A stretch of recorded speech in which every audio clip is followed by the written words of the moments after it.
to travel there and personally take over the investigations, mainly the investigations around the shooting of Willis Mugambi alias Kiraku, because it was alleged again by some who made reports that they suspected that he could have been killed by a police officer in the process of the riots. So we dispatched the Internal Affairs unit. It's still there. We have crucial evidence, and we believe very shortly we'll be narrowing down to the person who shot and killed Mr. Mugambi. At the same time, the Independent Police Oversight Authority the following day on Sunday dispatched their team to investigate that incident. IPOA is independent. So while the internal investigations by the police is handled by the Internal Affairs Unit from Nairobi, the IPOA team also from Nairobi is handling an independent investigation so that there are no perceptions of internal collusion or preference whatsoever. The two teams are working, and I am told a lot of progress has been made, but up to now, the conclusion, the investigations are not concluded. So, Mr. Speaker, sir, in between, we have reinforced security presence. As late as last night, there were incidents of, again, a few youths trying to block roads. And we have deployed the regional police commander, Mr. Rono Bunei from Embu for Eastern Region. Is the one personally dealing with that matter because, again, there were aspersions cast at our officers who are based in Chuka. Both the officer commanding Chuka Police Station and the county commander for Tharaka Nithi County. I can report, Right Honorable Speaker, that as we speak, in the meantime, we felt that in order to build public confidence in our officers, the Inspector General of the National Police Service has transferred both the OCS of Chuka Police Station and the County Police Commander of Tharaka Nithi, and new officers have been put in place already as we speak. So that's where we are, Mr. Speaker. We do not have any conclusive evidence. I want to assure the House that, one, we will respect the outcome of the court decision regarding the anticipatory bail, which we have opposed through the State Council. Once that anticipatory bail is lifted, and based on the evidence we have, all suspects are going to be rounded up in minutes. But we cannot violate a court order, and we really hope that our case will be favored by the judge this afternoon to allow us continue with the justice process beyond the point it is at the moment.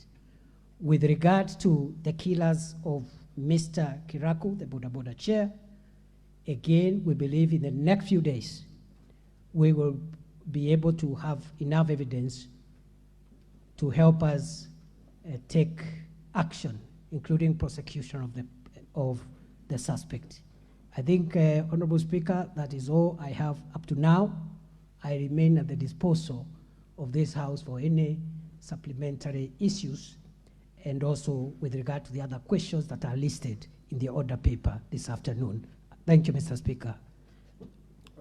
Honorable Major Dong, do you have any supplementary to that on behalf of your colleague? Thank you, Mr. Speaker.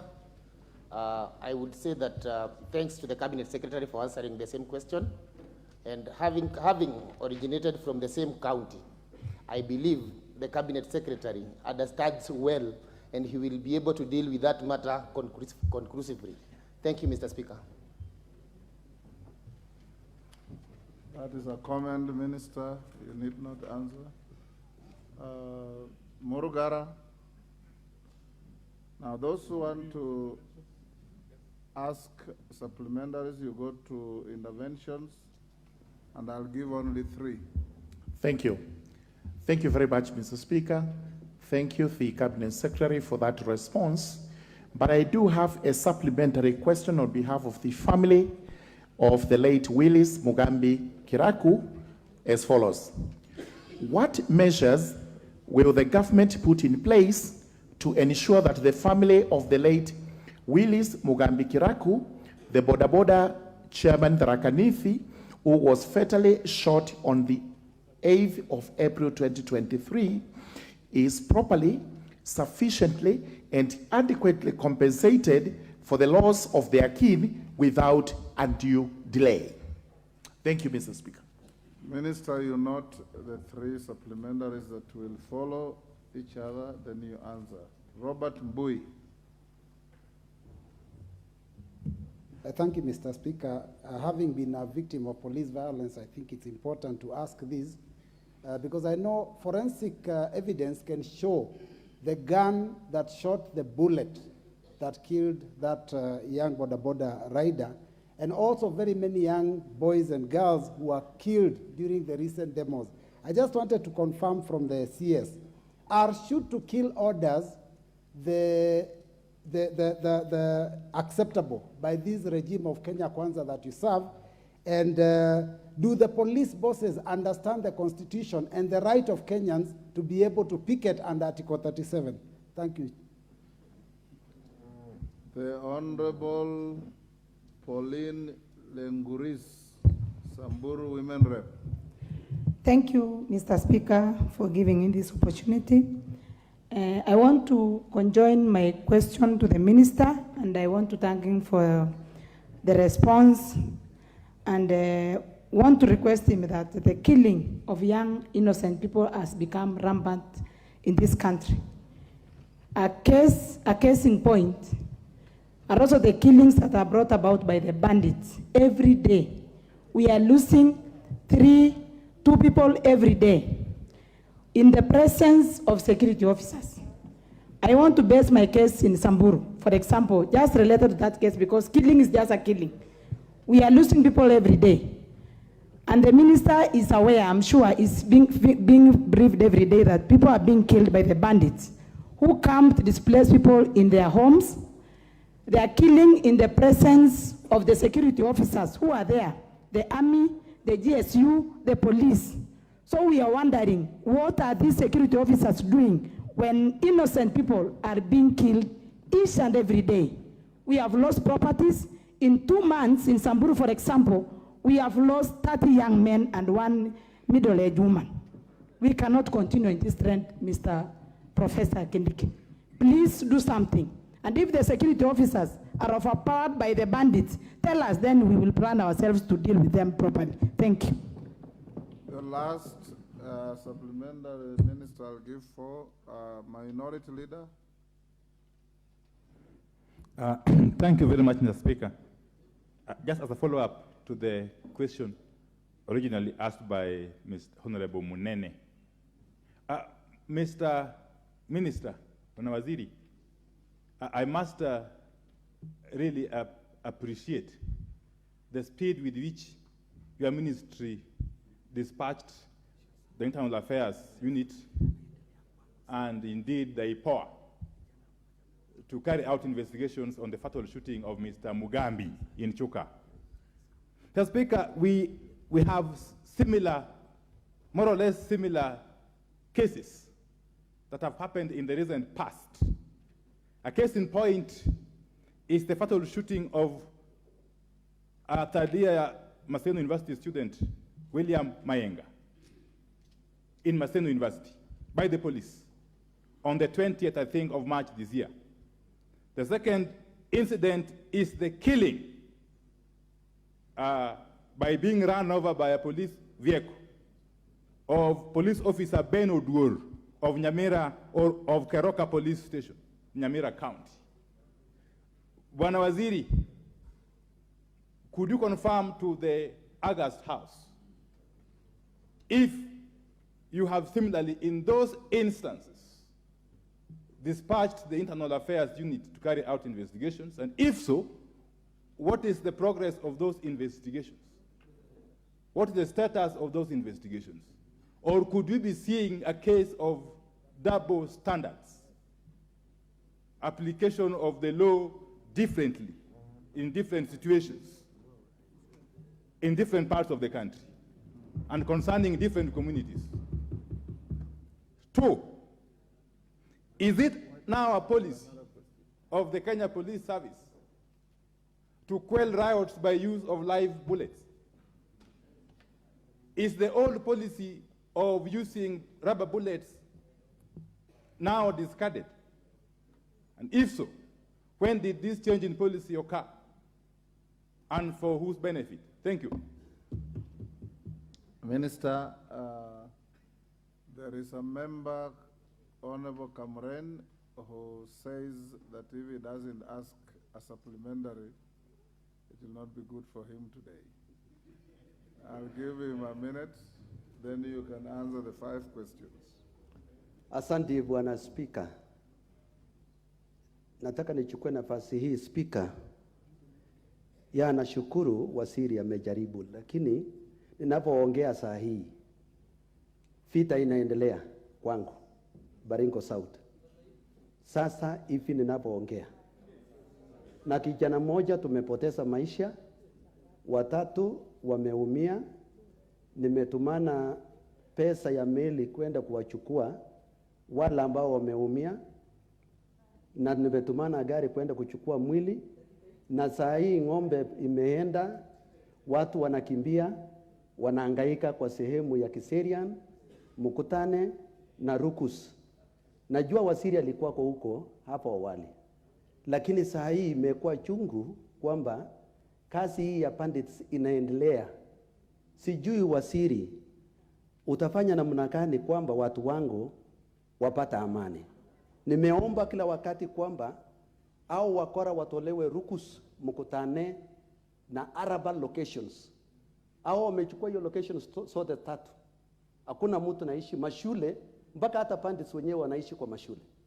Ile tuliyochenga kwa CDF. Nitakuwa nikicomplain mara ngapi? Watu wangu hawana bunduki. Mimi sio kama wale wengine wana bunduki wanaweza kujiokoa. Sisi hatuna bunduki. Waziri na anaelewa.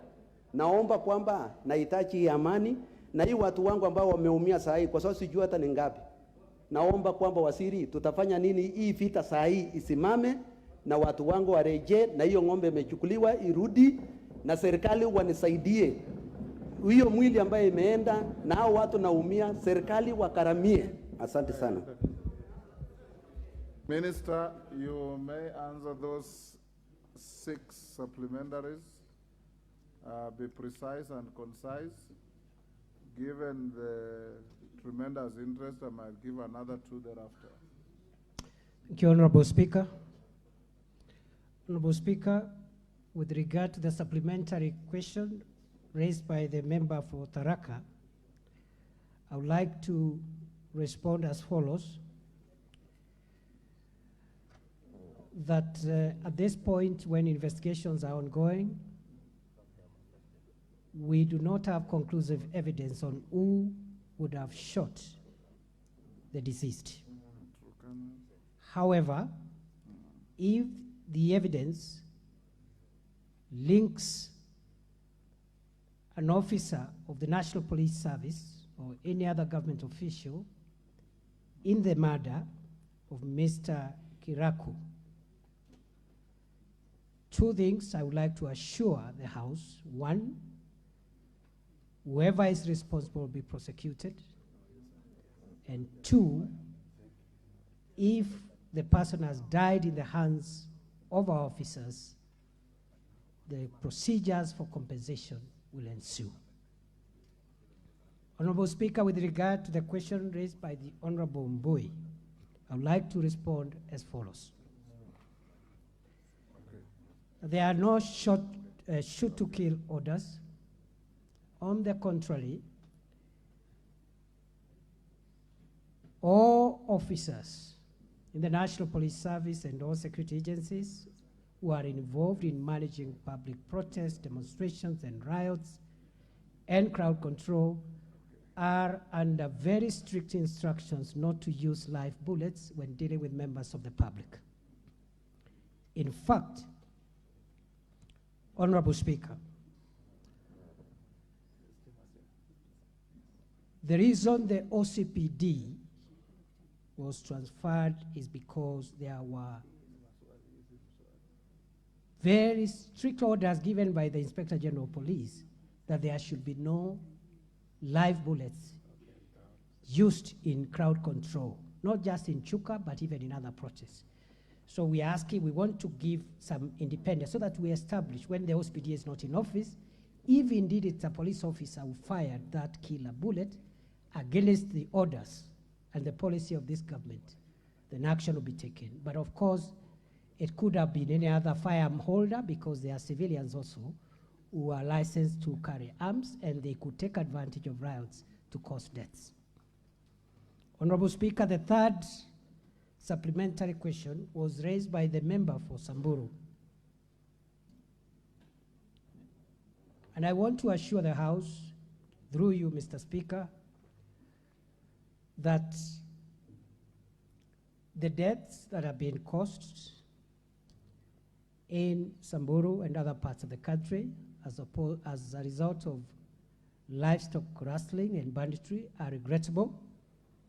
Two, we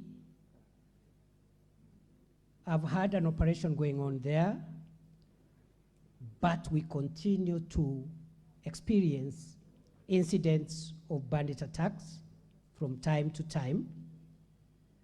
Honorable Speaker, what has happened is that we have been able to dominate the permanent abodes where we suspected bandits were hiding whenever they steal livestock.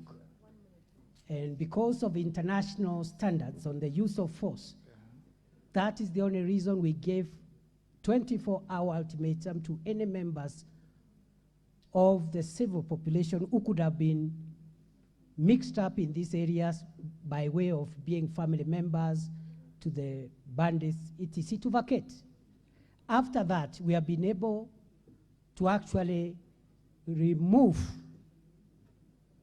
and dominate those areas and remove the threats that used to exist in those areas. But the spiral, what has happened is that during that window of notice we had given to be able to ensure that we don't have civilian casualties, some of these criminals could have mixed with the population. And because the security forces cannot be everywhere and guard every homestead, they are making sporadic raids, sometimes successful.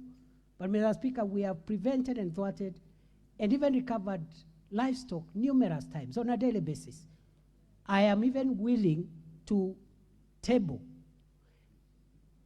within the time that we have had an operation in the north, how many livestock have been stolen in all those counties, how many have been recovered, and where, and how many are outstanding.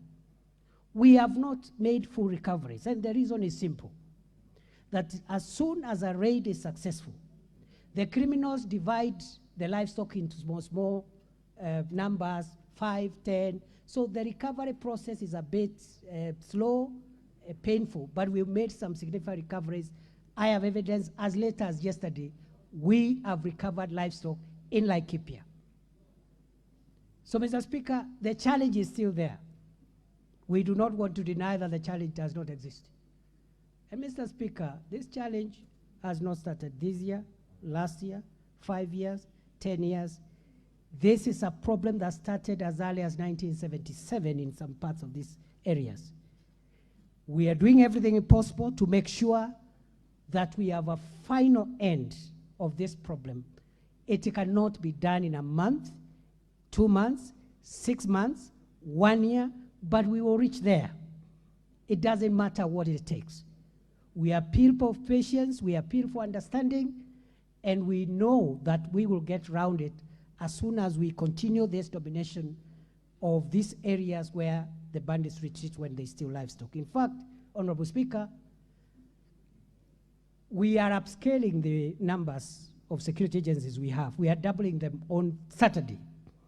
And as I've announced, this deployment will not cease with the end of the operation. Whenever the operation will be called off, the security agencies will remain there for as long as Kenya exists, to ensure that this problem does not recur.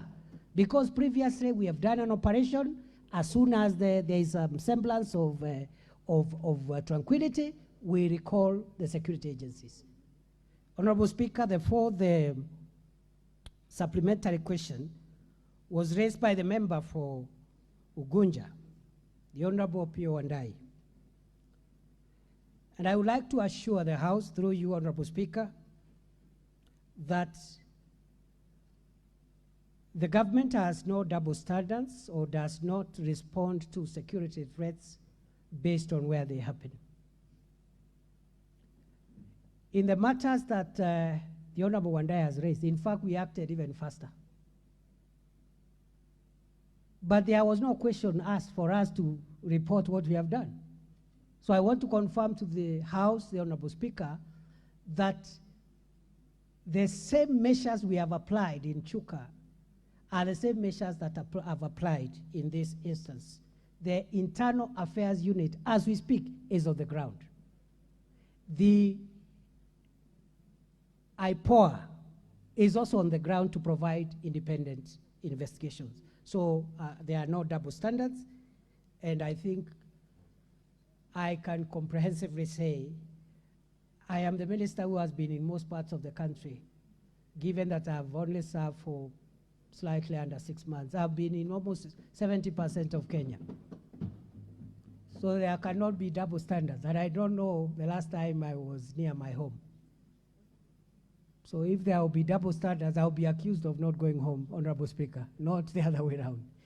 Honorable Speaker, with regard to the fifth one, the fifth supplementary question raised by the Honorable Kamuren, because the one by the Honorable Wandai about live bullets, I've already said. The instructions are on the contrary, no live bullets. That's why you have seen, even in the most dramatic protests that we've had recently, we have not had casualties. We've not had deaths.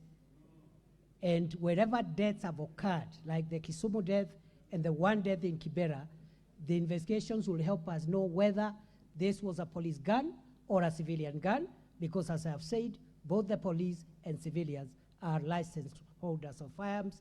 If we establish anybody has violated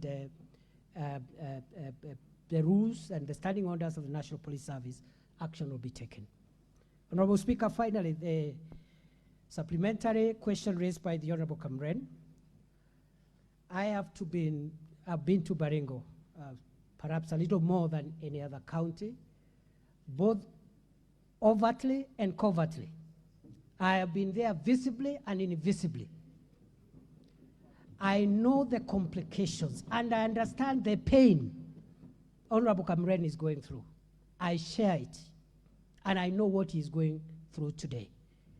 We have discussed with the leadership of Baringo and the other stakeholders and our security commanders on the ground that we must come round this problem so that it's just beyond recovering livestock which was stolen today.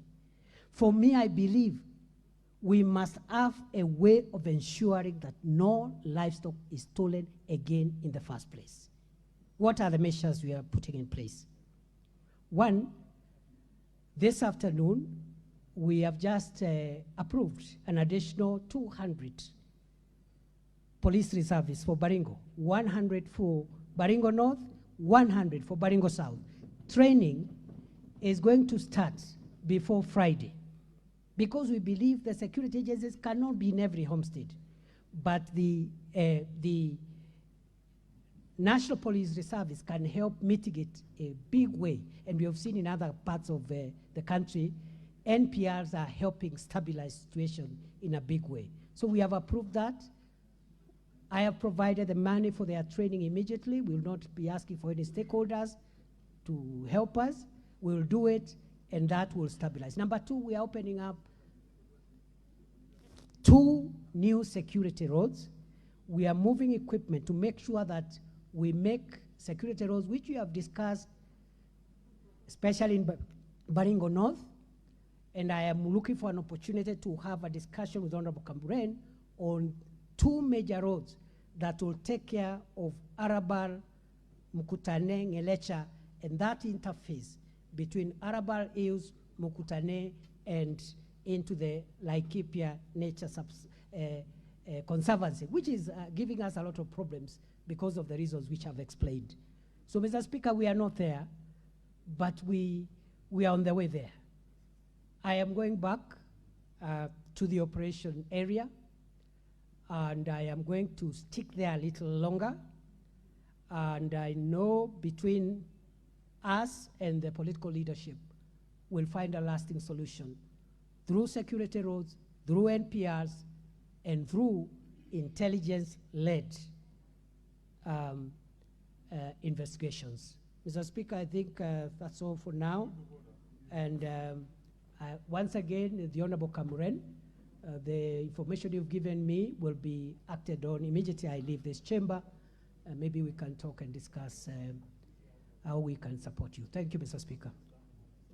Milembe, what is out of order? Give Omboko Milembe the mic.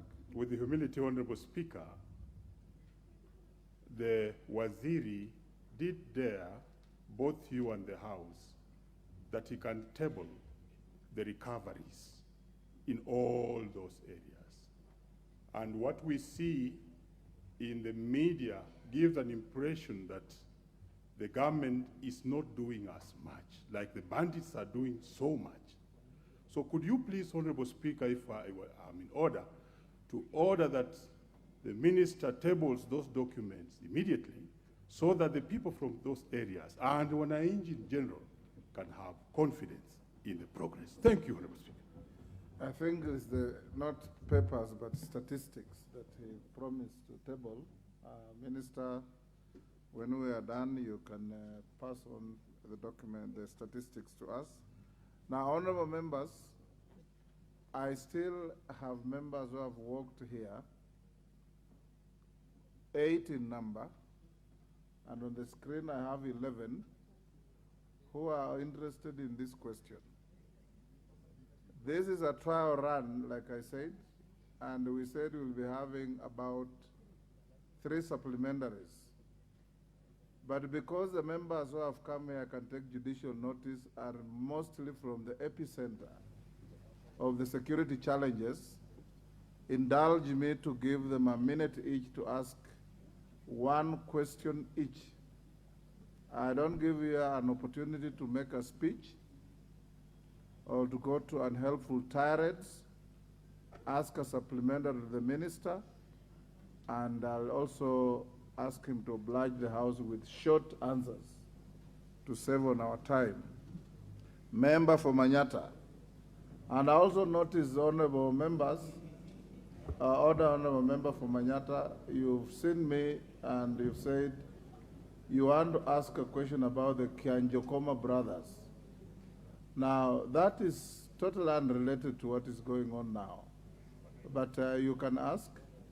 It is good if you have a question that you want to ask, file one, and the minister will come and answer. Thank you, Honorable Speaker. Yes. Why I wrote Kenjokoma brother is because we are still reeling in loss of those 2 young brothers, and we have not recovered up to date. And Honorable Speaker, I first want to say thank you to Waziri, because he has really shown a lot of restraint during mandamanos on the issue of using police force. Honorable Speaker, my question is on the investigation, efficiency of investigation of extrajudicial killing. And we have a case here where police body investigates itself. And I would like Waziri to kindly give us an overview, because he has come in as a new blood with a very nice team that can help improve this issue. But Honorable Speaker, many extrajudicial killing that we have had, including the Yala River famous killings, Honorable Speaker, we would like to know what he is doing as a ministry in terms of policy level to improve on the efficiency of police investigation. Thank you, Honorable Speaker. Thank you, Honorable Member. Turkana Central, 1 minute. Give the member for Turkana Central. There's a mic next to you. Thank you, Honorable Speaker, for giving me this chance, and also I join the rest of the members in thanking the CS for being the pioneer CS to appear before the House. First, as we speak here today, Honorable Speaker, there are families, more than 50 households that have lost their animals, their livestock, in the 1 a.m. raid in Turkana Central, in Turkana East, and in Turkana South. The animals are being driven towards Tiati as we speak, and we are still pursuing the bandits as we speak. Honorable Speaker. Honorable Speaker, in Uganda, there are Turkanas, 32 of them, who are cordoned, wrapped up, and imprisoned through the court-martial in Uganda.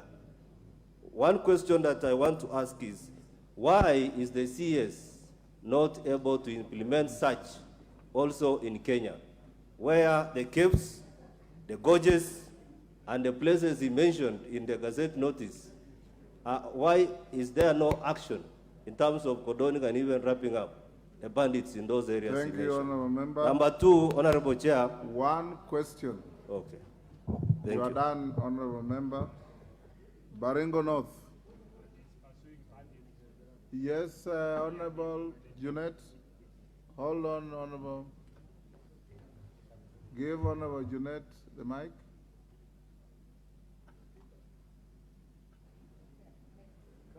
Hello, Mr. Speaker.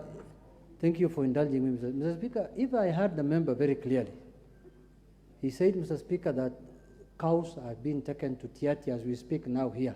No, And the member of Parliament for Tiati is here, Mr. Speaker. He said they're headed Tiati. towards Tiati. Towards Tiati, Mr. Which Speaker. is different from being taken to And the Tiati. member of Parliament for Tiati is here, Mr. Speaker. Mr. Speaker, could he explain this matter a bit further, whether the cows are going to his home, Mr. Speaker?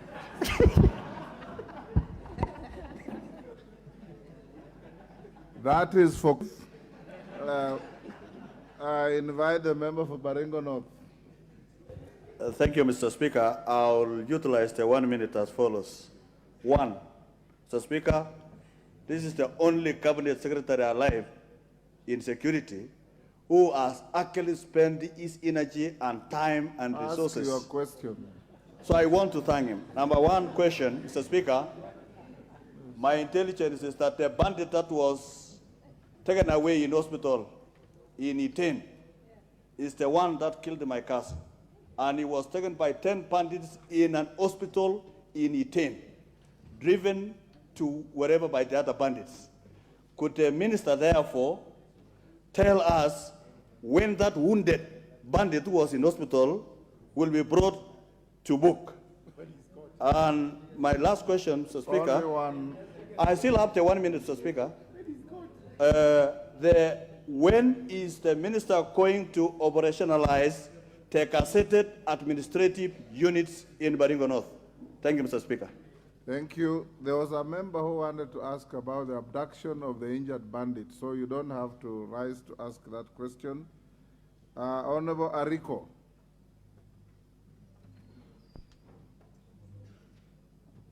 Ariko from Turkana, is it Loima? South. Turkana South. Thank you, Honorable Speaker. Honorable Speaker, I want to appreciate this opportunity. I want to voice what is happening in Turkana South and Turkana East. Honorable Speaker, I request to ask a supplementary question with regards to the capacity of our security agencies. Honorable Speaker, what is happening in Turkana? We have experienced rampant raids, which we cannot explain the intention of these raids. Honorable Speaker, yesterday, my constituency experienced 3 raids, both in one ward called Katil Ward. It happened at 1 p.m. and again a repeated one at 5 a.m. Honorable Speaker, I wish to ask the Minister for Interior, CS Professor Kindiki, do we have a capacity as a country to handle this internal conflict? Because there has been a recurrent raids or conflict in this country. What are the plans now that our security agencies on the ground are experiencing shortage of resources to handle this conflict? Honorable Speaker, as at now, we have surveillance vehicles, we have KDF, we have a number of security agencies in Turkana South. But unfortunately, the response we are experiencing, this response can only happen during the daytime. The bandits have come up with a new strategy. And this strategy is only to raid at night. When our security agents are sleeping, they cannot operate at night. Honorable Speaker, what is the take of our CS with regards to this matter? Thank you, Chair. Thank you, Speaker. Hold on. Thank you, Honorable Ariko. Avoid the temptation to make a speech in the guise of a question. Honorable Kangogo. Mr. Speaker, I want to ask the Cabinet Secretary for Interior, Mr. Kindiki. Mr. Speaker, I want to ask the Cabinet Secretary, the National Police, Mr. CS, they don't have the capacity to handle the bandits in Kerio Valley. Mr. Speaker, on Friday, peacemakers from West Pokot and my constituents, Mr. Speaker, recovered about 7 heads of cattle, and they were taken to a CHU camp in a place called Kamele, so that to be handed over to the owners the following day. Mr. Speaker, that night, a daring bandits entered into a CHU camp and took away all the animals. On Friday, Mr. Speaker, the same thing with the honorable member for Baringo North talked about. A bandit who was arrested and taken to county headquarters in Iten, where we have about 100 policemen. The county headquarters, Mr. Speaker. And then 10 bandits came all the way about 200 kilometers away to rescue their own, and they successfully took away from the police. Mr. Speaker, I want to ask the CS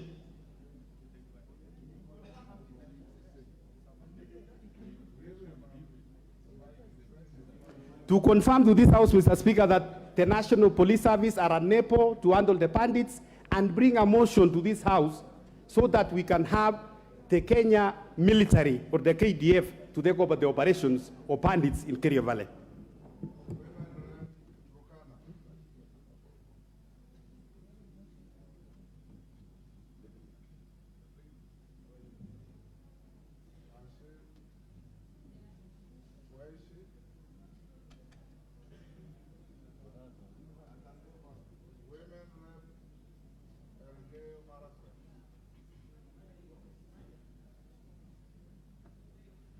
The women rep Turkana, she's left.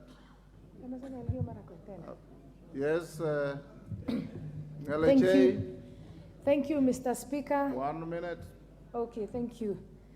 I only have a very brief question to the CS.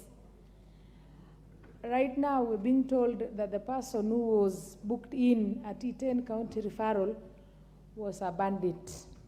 Was there any OBLs who were booked that particular person had previously been identified as a bandit or not? And then we would wish to know, was he taken by the police, or if there are other people who came to the county referral and took him, if people are calling them bandits, can they name them by their names So what I wish to know is, was there an OB elsewhere that Dennis was booked as a bandit?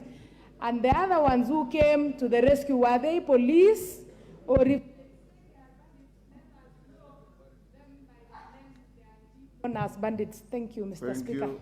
Last, the Honorable Farah Maalim.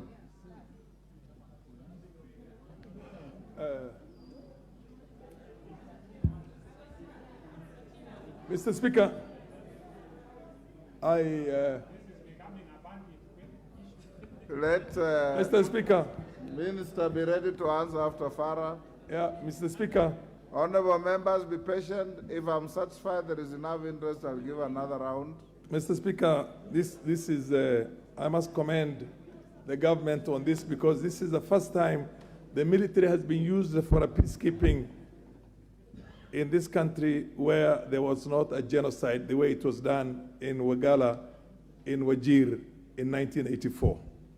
And my biggest worry was that this was going to be heavy and it's going to be military is not for this kind of things. But the fact that you have protected the lives of the innocents and you're just looking for the actual bandits themselves deserves a lot of compliment. My question, Mr. Speaker, is, Mr. Minister, have you tried some soft power? Have you tried to find out how you can deal with the elders, with the communities, and bring the communities together, as opposed to maintaining basically law and order in that place? Have you also tried to look at the social issues that underpin, because there's only one community that everybody's complaining about, the Pokots. The Pokots are the poorest, they are the least educated, there's a least what they call infrastructure in order. Order, Farah. Order.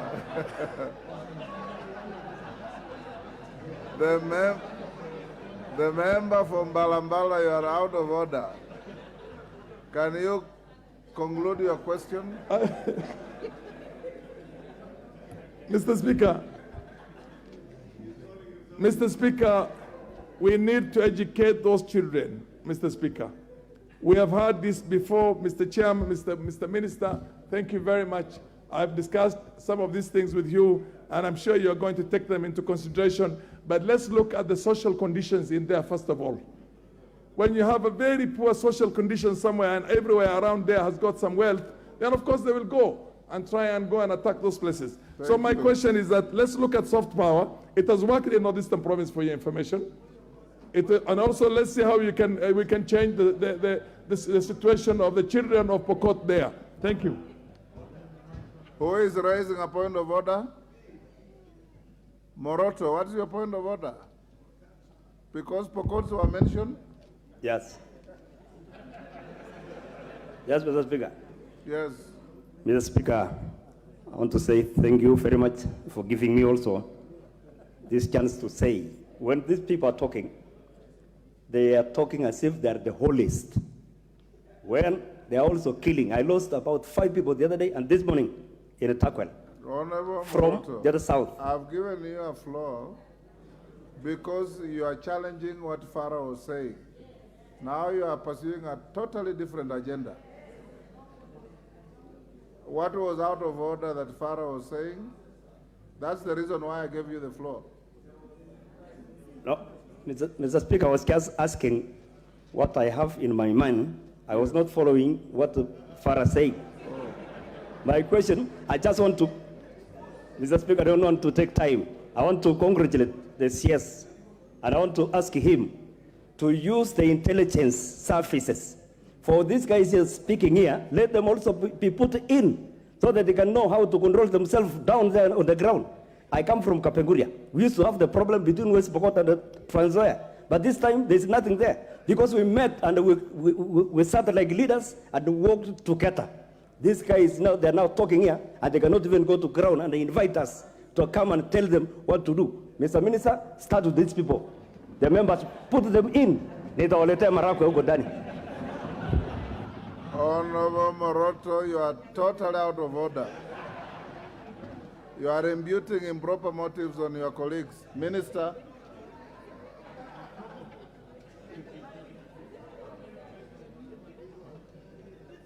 Minister, if you can give quick, short answers to those short questions. We still have 4 questions for you, and we have done very poorly. 45 minutes on this one. Yes, Mr. Speaker, I will do as guided on the first matter. On allow me, Mr. Speaker, to say on the issue that was raised on a point of order about tabling statistics on recoveries of livestock. I didn't say I'm carrying the statistics. I said if the House directs, I can table them in the House even by heard Tuesday. you that way. Yes, You can, Mr. Speaker, I can, if you direct, yes. I can table the statistics of recoveries from the time the operation began. In fact, we can even take it backwards a bit, 2 months before, and these 2 months when there have been an operation, and the recoveries and where and what is remaining.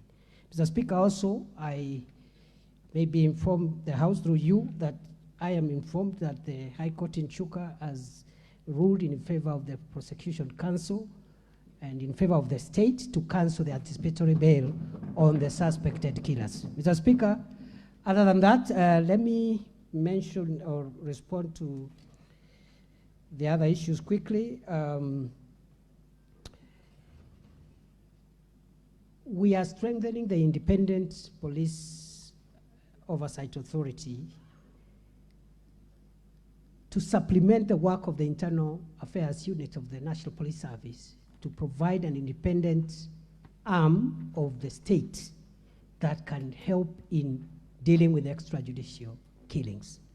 I confirm to the House, Mr. Speaker, and I assure the House and the member for Manyata that all extrajudicial instances of extrajudicial killings are actively under investigation, and the policy of this administration is zero tolerance on extrajudicial killings. The police officers have been informed accordingly that we shall not protect any officer who misuses their firearm to kill people other than what the law provides on the use of lethal force in law enforcement. Honorable Speaker, with regard, and that includes the issue around the killing in Kianjokoma. Mr. Speaker, the second one, raised by the member for Baringo North, the Honorable Makilap, that yes, it's true there was that incident, and I want to tie that to the other supplementary question raised by the member for Elgeyo Marakwet, the women rep, because they are related. There was an incident at Iten Hospital. The suspect involved, the person involved is a suspected bandit because he had bullet wounds and he could not explain where he was shot, and he just came to look for treatment. And we believe also that the people who came to rescue him were criminals because they came through the fence of the hospital, so they just came perhaps to rescue one of their own who was hurt and could not explain.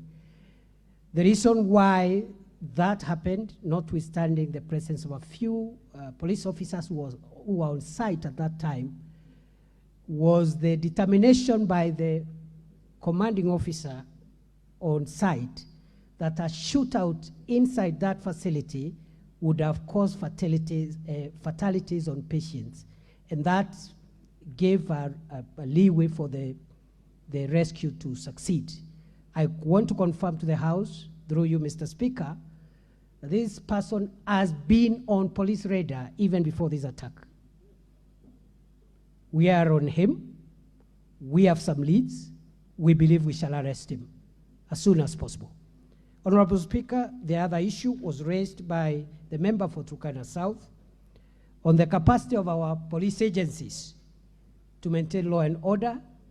Honorable Speaker, I am persuaded that Kenya has enough police officers and enough wherewithal to handle all our challenges, including the challenges we are facing in northern Kenya.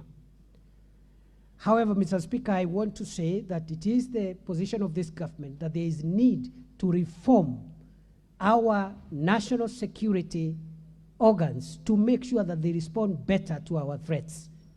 That is why one of the first acts His Excellency the President undertook was to institute a presidential task force on reforming the National Police Service, which is an admission that there is need to reform around command, around efficiency, and around operational sophistication to make sure that the gaps that we continue to exist, to encounter in our law enforcement of our internal security are resolved. Very shortly, that task force will present its findings.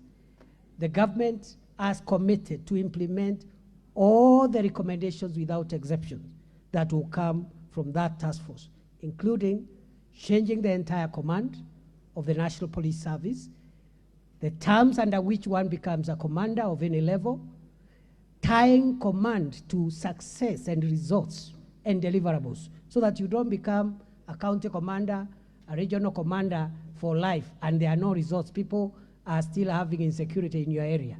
Make it time-bound and tied to results. And even that reform, even as we wait for those recommendations, we are continually addressing command issues to ensure efficiency. Even this afternoon, I think the government and the National Police Service will be announcing changes in the top command of the National Police Service, starting with the appointment of the Deputy Inspector General of the Kenya Police Service, whose recruitment process is complete. And we have had a gap there for a long time because the immediate former Deputy Inspector General of Police was indisposed.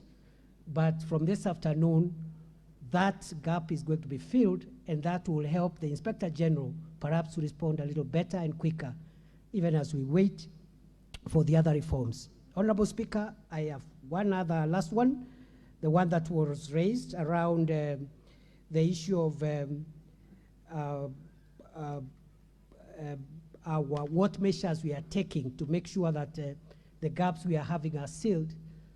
One, the House may want to know that in 2014, the government started a police equipment modernization program, which ran for 3-4 years, but stopped after that. It was to the tune of 10 billion shillings a year. It really helped to improve the security at that time. But due to the collapse of that funding program, we have had issues around our ability to make Kenya safer. And what this administration has done is to revive the police equipment modernization program. And for the next 3 years, the government of Kenya will spend 20 billion shillings to ensure that we modernize our equipment. I am happy to return here if the House requires so in 3 months, because by that time, in 3 months from now, I expect to have revived the police air wing, which is completely dead. I intend to have acquired at least 3 gunship helicopters for the National Police Service so that we stop depending on the military, because they also have a national duty to perform. I intend to acquire some unmanned armored vehicles, UAVs or drones, and going forward, increasingly, we are going to yield the benefits of technology-driven, intelligence-driven operations. I am happy to come back and report progress on this after a few months on the request of the House. I think, Honorable Speaker, that is it. Maybe if I've left anything, I'll be reminded, but... Only one, far as soft power engaging... Soft power, I agree. Honorable Speaker, I agree. Thank you for the reminder, sir. We believe that the long-term solution of this problem is not just the hardware. But we have made a policy decision that before we can engage on long-term solutions, including issues of economic empowerment and social amenities, we must silence the guns first. We must do whatever it takes to make it rare that there is an attack, there is there's gunfire everywhere. And after that, now we can sit down and ask ourselves, why is it that this problem is recurring all the time? The ministry has developed a master plan in conjunction with other stakeholders, including the military, for infrastructural development of northern Kenya, which will begin from December this year, rebuilding schools, providing amenities, and also engaging communities for peace building, and that will now come with both disarmament, forceful and voluntary. But first, before we engage in any of these programs, Mr. Speaker, we are persuaded that we must silence the guns. As soon as we acquire the equipment we are looking at as the National Police Service, there will be a lot of change. But even as we speak, we have made a lot of changes in evacuating the gorges, the valleys, and the hideouts. And the attacks that are happening now are attacking in the criminals who may have used the window we had given for evacuation of civilians so that we comply with international law. That allowed a few, in our view, to escape and mingle with populations. And they are the ones giving us problems, which we are resolving through NPR and through the technology that we are acquiring in the next few weeks or months. Mr. Speaker, I thank you. Thank you, Minister. Honorable members, I know there's much more interest on this, but we have to move to the next question. Question 074 of 2023, Member for Gilgil, Mother Wangari. Thank you, Mr. Speaker. I rise to ask question 74 of 2023 to the Cabinet Secretary of Interior and National Administration. Number one, could the Cabinet Secretary explain why there is a shortage of birth registration materials, also known as B1 forms, in health facilities across the country? Number two, could the Cabinet Secretary explain why mothers in public hospitals, especially those on the national government Linda Mama program, are subjected to unnecessary detention after discharge as a result of unregistered births of their babies due to the above-mentioned shortage, yet it is the duty of the government to provide the B1 forms? And finally, what steps has the ministry taken to ameliorate the situation and ensure that mothers who are due for discharge are not forced to incur any additional bills due to the unjust detention in hospitals owing to the government's incapacity to promptly register births as a result of the lack of birth registration forms? Thank you, Mr. Speaker. Minister. Thank you, Mr. Speaker. Mr. Speaker, I think this is a soft question. Yes. Mr. Speaker, we admit that we have challenges in the availability of Form B1s. And this is a problem that started last year, around April 2022. And the challenge is arising from the capacity at the government press. The government press has not been modernized for a very long time. The equipment they have and the human resource capacity does not allow them to print enough security documents, including these forms, quick enough to meet the rising demand. Therefore, you will see in the response, the written response which I filed before this House, Mr. Speaker, I have attached 3 letters which we have written as a ministry to the government printer, requiring them to increase the speed at which they are supplying us with Form B1s. I can report to the House, Honorable Speaker, that the demand right now is the supply is 50 books of 400 forms per week, but the demand is over 1,000 books of that size. So you can see we are supplying less than, almost a third, less than half of the requirement. What measures are we taking? Other than writing letters, we have changed the management of the government printer because we also would believe that part of the challenge is the innovation of the leadership at that unit to provide off-balance sheet, off-budget solutions to some of the capacity challenges we are having.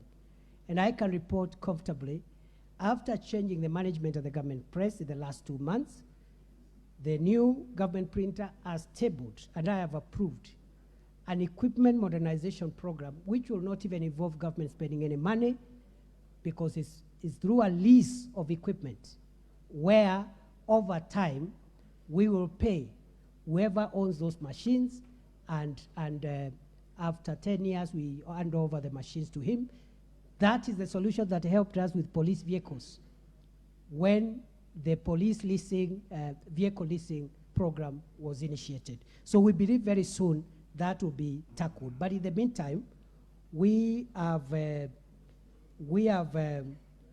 asked the CRS, that is the Civil Registry Department or unit, Civil Registry Service Department, to give the government printer the projections for the rest of the year.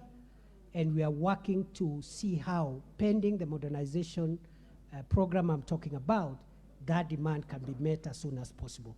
Mr. Speaker, finally, on that issue, I want to assure the House again that perhaps when I come back, the members will have positive feedback on this service, because we believe the registration of the births of our children and the deaths of our departed persons should not be aggravated further by absence of documents.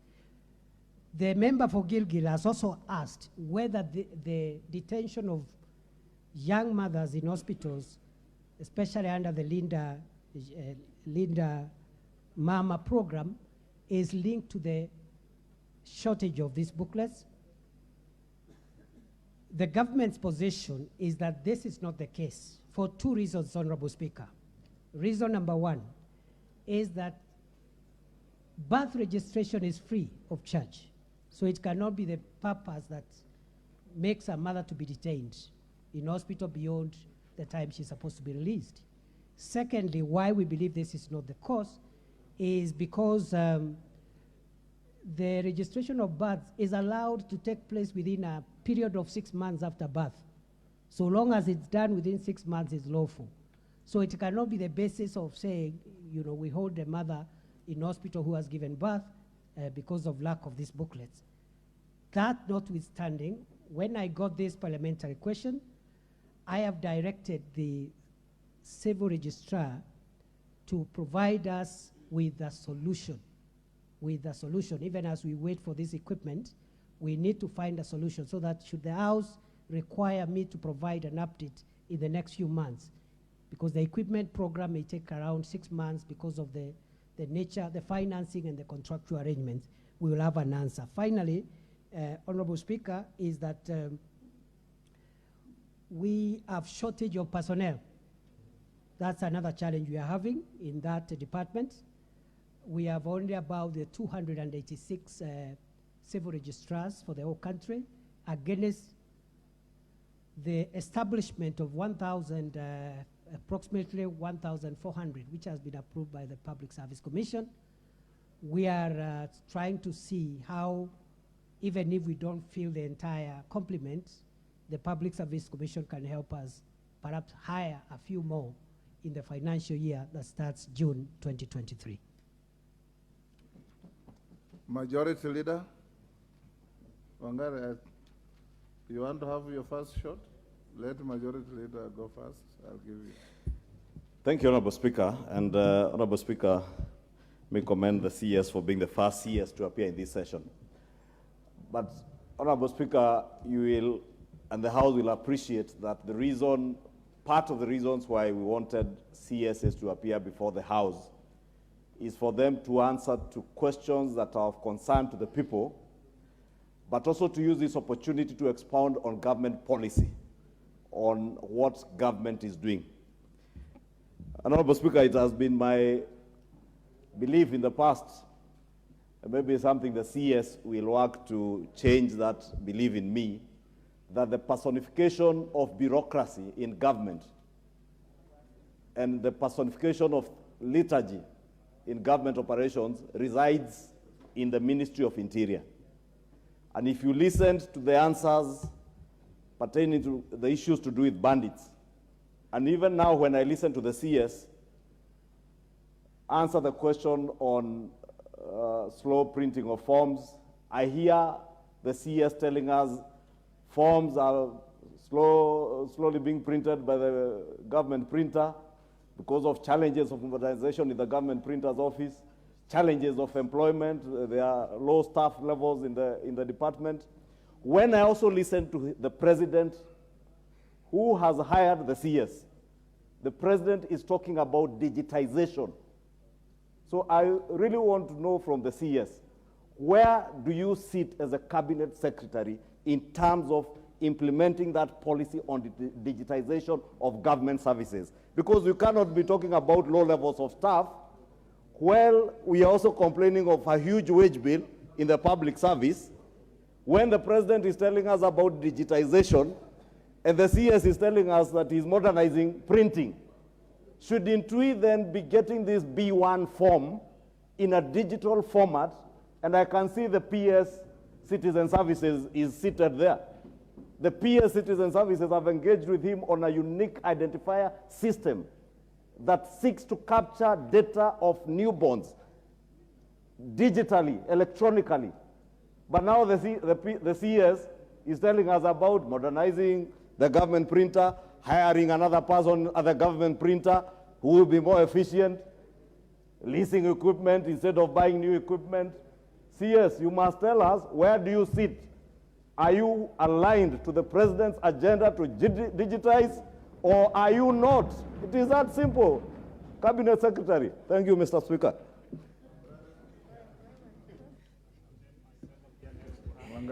Thank you, Mr. Speaker. I was hoping that this would be a softer question because it has no guns, but I can see the guns are already coming out.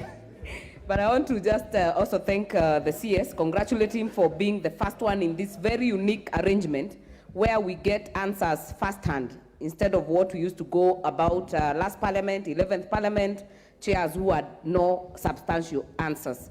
I have listened to the CS very carefully, and Mr. Speaker, this small matter of birth registration may look small, but the inconveniences it gets to people and to the public at large are huge. You want to take your child to grade 1 to register for NEMIS, you need a birth certificate. You want to get a passport, you will need a birth certificate. So, Mr. Speaker, I am actually perturbed to hear the CS say that he has written letters to the government printer, who is also anchored under the same ministry. I do not have the advantage of their nexus, so I will not speak to the letters. But my question is, follow-up question is, what are the timelines that we are looking at? And the reason I ask that, Mr. Speaker, is because shortages with birth registration, with death registration, shortages with IDs, printing materials are treated as normal. So my first question is, how does the civil registration services sit in the ministry in terms of budget allocation,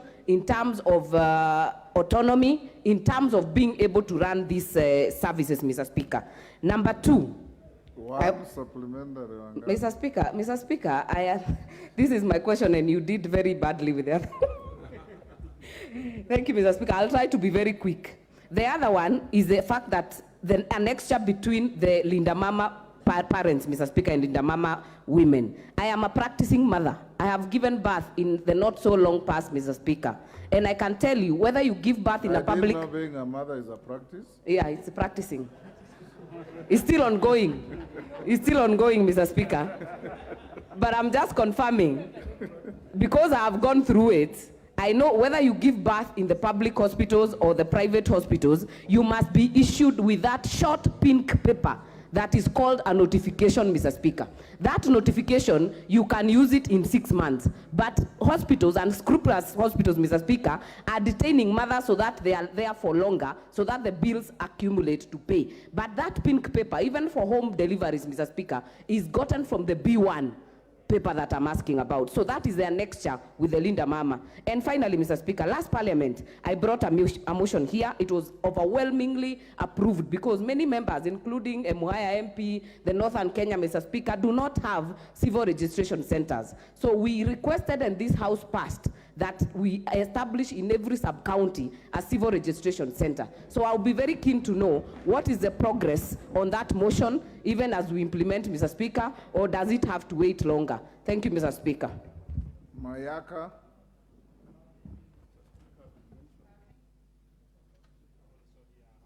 Thank you, Honorable Speaker. Honorable Speaker, my question to the CS, who is a fellow left-handed, so I'm sure he'll think quick on his feet, is in relation to single mothers. The issue that most single mothers experience when they are transitioning from birth notification to birth certificates is that they're not able to get birth certificates for their children because in most instances, they don't have IDs of their father. So my question to the CS is, what support can you give to the single mothers to ensure that they get birth certificates for their children because they need this to be able to process medical insurance for their children? Thank you. Dr. Nyikal, if you can be as brief as that, it will be very helpful. I take 4 and close the chapter to the next question. Thank you, Mr. Speaker. May I also appreciate the Minister for being the first to answer questions here.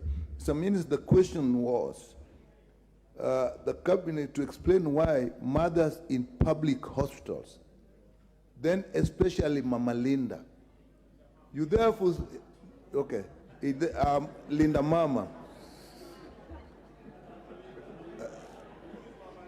Okay. Why mothers in public hospitals, especially those? Out a personal secret. Yes. Why those on Linda Mama program are delayed? The implication of the question, Mr. Speaker, is that actually in private hospitals, this is not a problem. And those mothers who are also paying directly is not a problem. This is not in line with the minister's answer, which is that there is a shortage of forms at the printing level. If the problem was at printing level, then obviously this should affect all mothers, whether private, whether Linda Mama. So that's what is the issue there. And also, the number of children that are born annually is a factor that is publicly known. It's about between 1.5, around 1.5 million. And the minister is saying he needs information on this number. So if that's not satisfactory, can we have clarification on those 2 points, Mr. Speaker? Thank you. Dr. Bukose.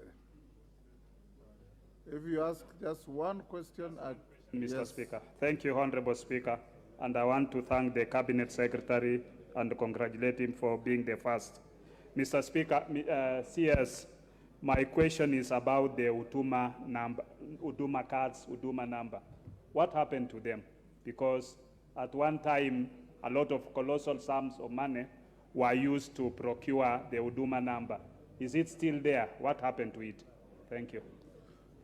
Mary Emase.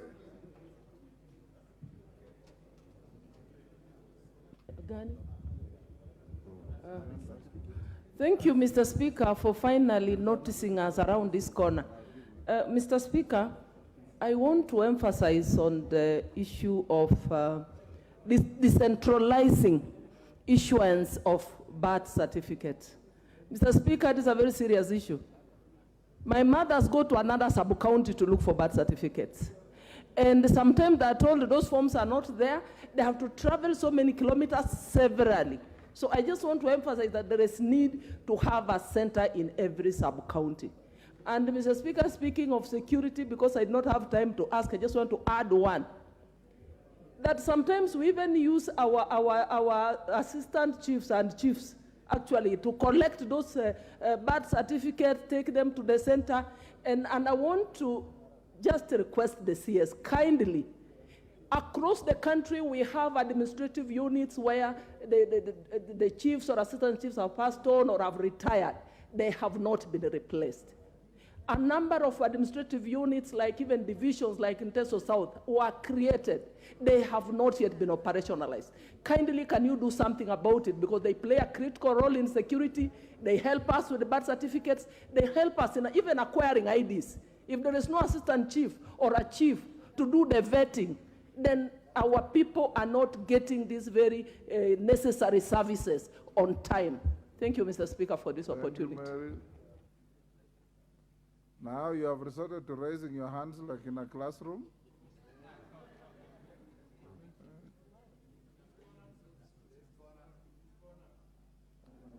The member, I can't see that far. The honorable member from, is it Mandera? The one next in front of Mase. Sorry, honorable member, I can't see you clearly because of the lighting. Honorable Sane. 1 minute, Honorable Sane. I couldn't see you clearly. Thank you, I Mr. saw Speaker. that your hand was up for 5 minutes. Thank you, Mr. Speaker. I can use my colleague's mic. I come from a county which is over 56,000 square kilometers. I do appreciate the work of the PS. For the first time since independence, he has posted at least death and birth officers last week. But the rest of the sub-counties do not have officers. Forget about forms.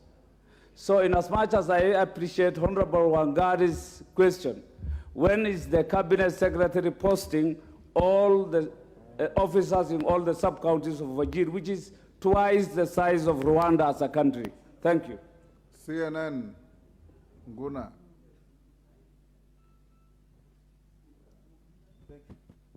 One question. Thank you, Speaker. Speaker, some members here are very lucky. I am talking of the new constituencies which were created in 2013. In my constituency, Mwingi West, there is no single registration center on this. What is the ministry doing to ensure that these constituencies, at least members don't have to go to other constituencies to access the same service? Thank you. Minister, you may answer those, and just before you do that, allow me, in case we have held these students for too long, we acknowledge the presence of students from Mamangina Senior School in Kikuyu, Kiambu. They are in the public gallery, and in the speaker's gallery we have St. Albert the Great, Siakago Boys High School, Mbere North in Embu. You are welcome to the House of Parliament. Minister Hall, I give a member for Lamu East. And who is out of order, Madam Chelule, to run across the floor with your hand raised. Asante Bwana Spika kunipatia nafasi, nami ni muulize waziri ana mipango gani kwa wakazi wanaoishi mbali na ambapo hawana maofisa wala hawana hizo ofisi. Mtu kama wa Kiunga inamgharimu shilingi 4,000 kutoka Ishakani mpaka Kiunga shilingi 300, Kiunga Tumkokoni ndio upande boat ni shilingi 700. Boti ya Miraa ukipanda from Mkokoni kufika Mokoe ambao kuna ofisi ni shilingi 3,000. Njia moja ni 4,000 kurudi 4,000, 8,000 kwenda kutafuta birth certificate. Sehemu kama hizo una mipango gani ambao hazina hizo ofisi? Paka tuje maeneo bunge mengine ndo tutafute hizo huduma. Asante Bwana Speaker. Let's have the answers now. Minister. Thank you, Honorable Speaker. Honorable Speaker, one of the priorities for us as a ministry is institutional reforms within the security sector, immigration, citizen services, prisons, correctional services. As I began by saying earlier this afternoon, Honorable Speaker, we admit that the rate at which and the efficiency at which government services are being rendered is not satisfactory. And therefore, we have considered that institutional reform, organizational culture change is a priority for all the departments within our ministry. I therefore want to accept the critical sentiments that have been raised about our performance, and we are working very hard to make sure that we do better. And going forward, this administration will be more than happy to report progress made on each and every sector. We have instituted baseline surveys for each and every service that we are offering, so that every 3-6 months we can be able to track progress. Having said so, Honorable Speaker, the Leader of Majority did ask whether we are remaining with the printing of documents or we are going digital. Honorable Speaker, the policy of government is to digitize all the services that it offers. I can report, as we speak, 5,771 services are partially digitized, out of which 3,293 services across government have been digitized end to end, and the other 2,498 are not partial, they are not end to end. The total is 5,771. 2,498 partially, 3,293 completely. So that is the policy. Digitization, Honorable Speaker, will come with its challenges, but it's a decision this government has taken to proceed that way. However, Honorable Speaker, that does not take the words that I spoke earlier, that still, as we wait towards complete digitization, we must continue producing and giving services, because our mothers are still giving birth as we speak, as we wait for this process to be consummated completely. And therefore, we are intended to make sure we satisfy the demand. I want to assure members we'll make progress. The Honorable Member for Gilgil asked for timelines. On 27th of March this year, which is 3 weeks ago, we initiated a rapid response initiative at the CRS, and therefore we're expecting 90 days. That issue of shortage to be addressed, even as we wait for digitization, as well as the issue of equipment modernization. Honorable Speaker, a question has been raised on remote and far-flung areas, the example given by the member for Lamu East. I'll be visiting Lamu East next week for 2 days, and I think the example the member has given is an urgent priority, and I think we should be able to open a registration center in Kiunga as a matter of priority, because the need as described here is quite unique comparing to other parts of the country. I want to commit to the member and to the House that we're going to open a registration center there.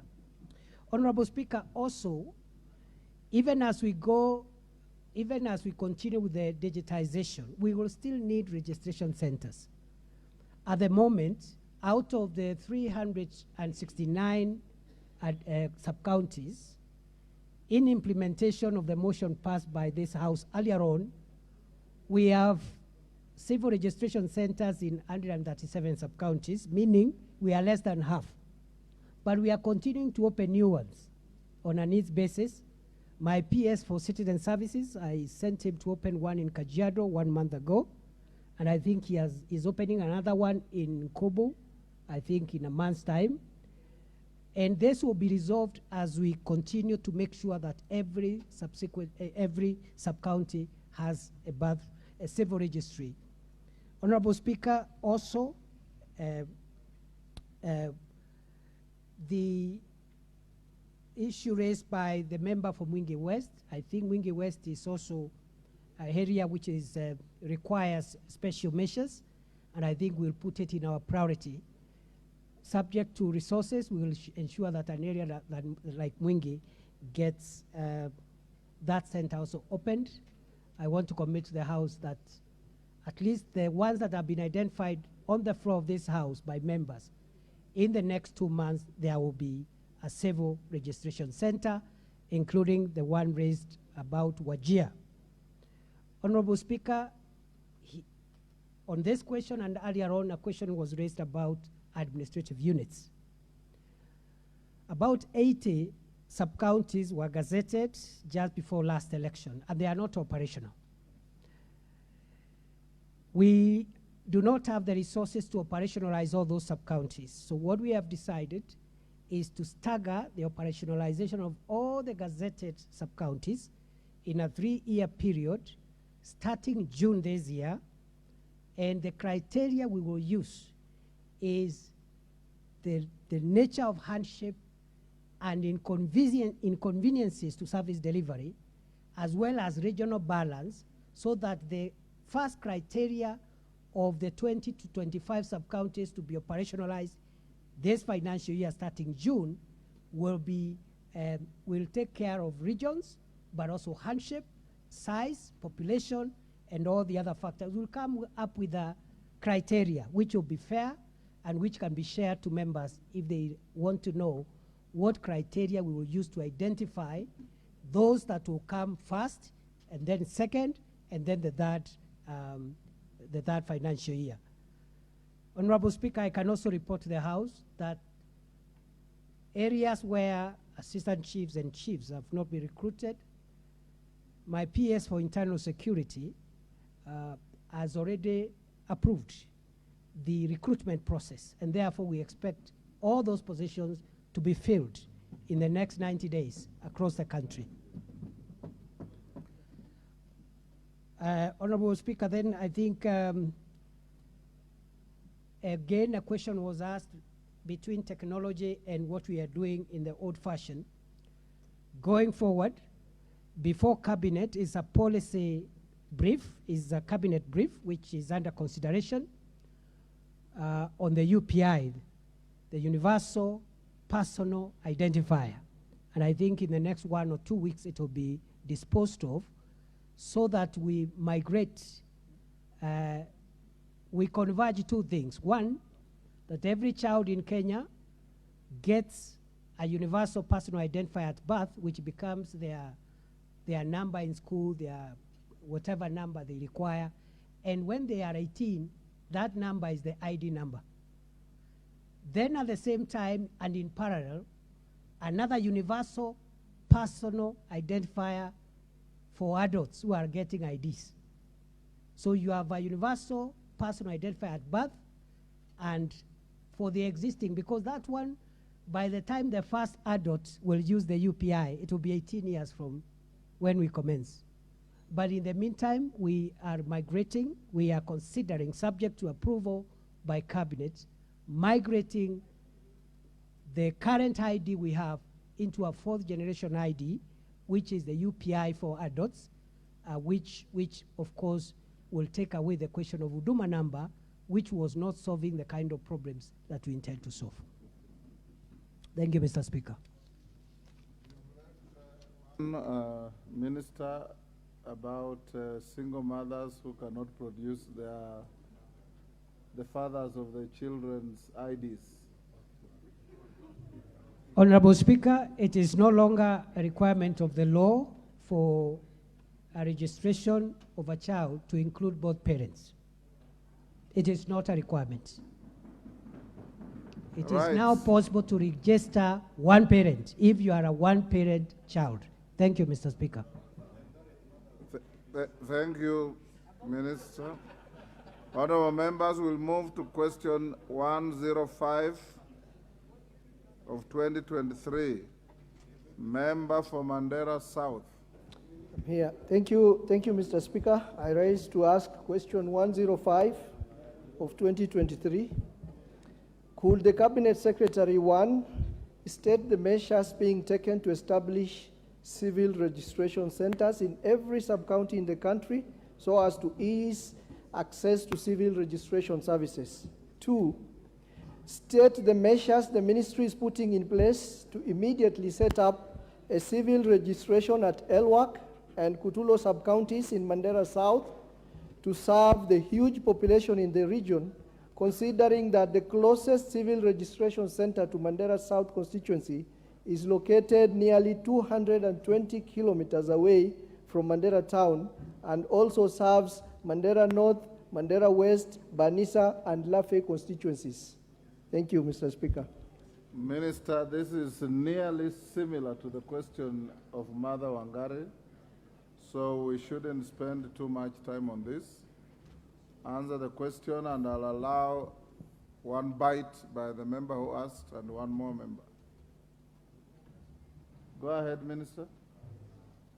Thank you, Honorable Speaker.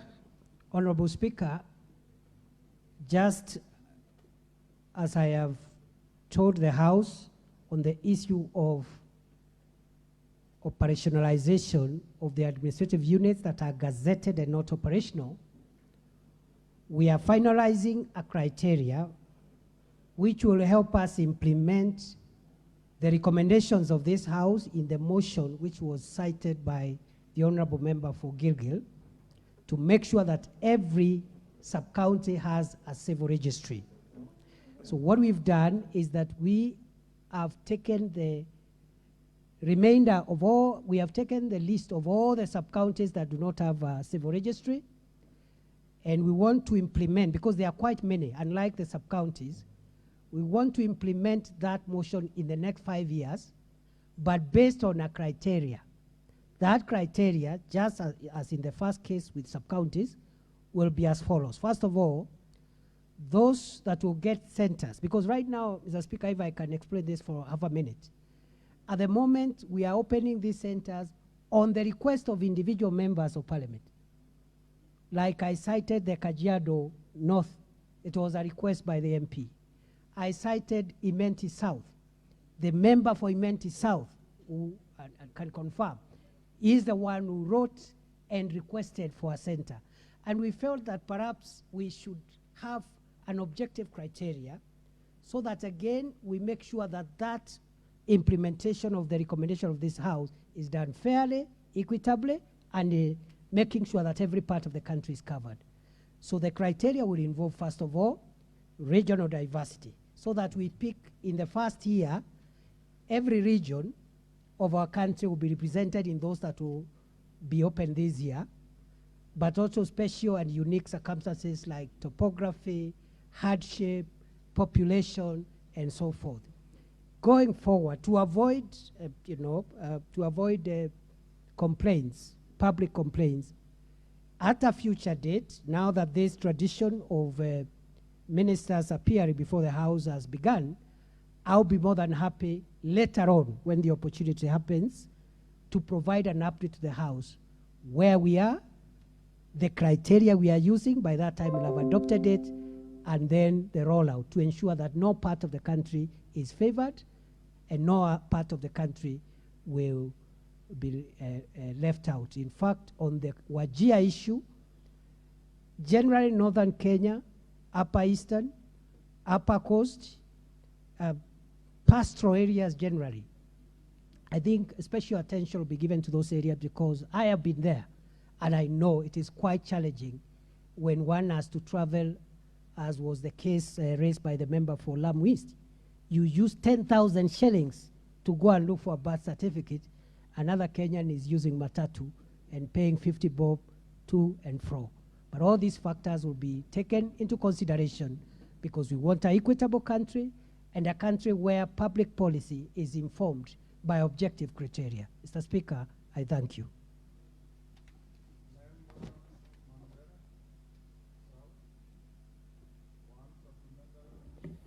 Thank you, Mr. Speaker, sir.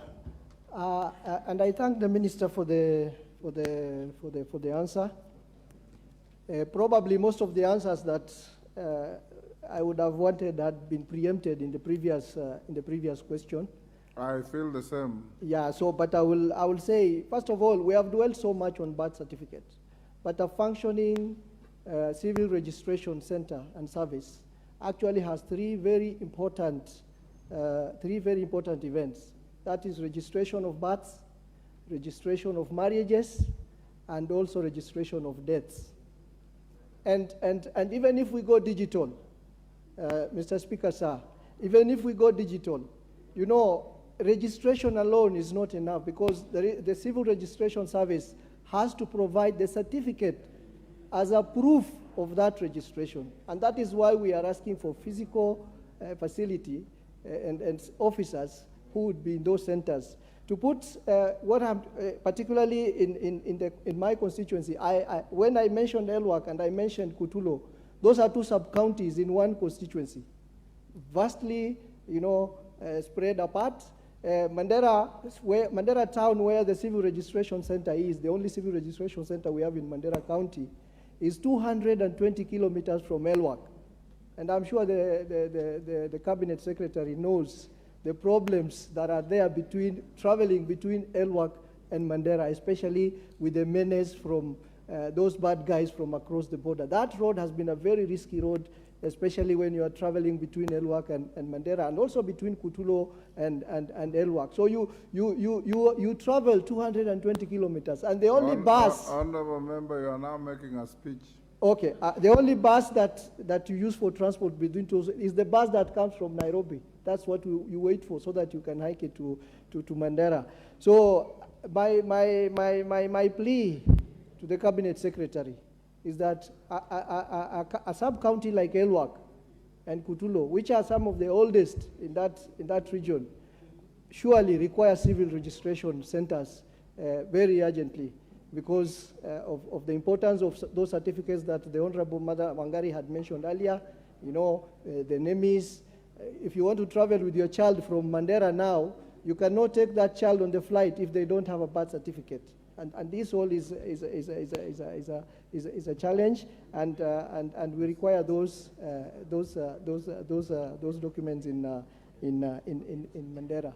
I think the answers that have been given, the usual answers that we hear when government gives answers to lack of facilities, lack of officers, lack of funding. These are answers which... Honorable Harrow, you are debating. Okay, sir. I gave you an opportunity to ask a supplementary if you feel your question was not sufficiently answered. So what the Honorable Cabinet Secretary mentioned, that some of the initiatives come from the MPs. And I have the benefit of having a copy of his written answer.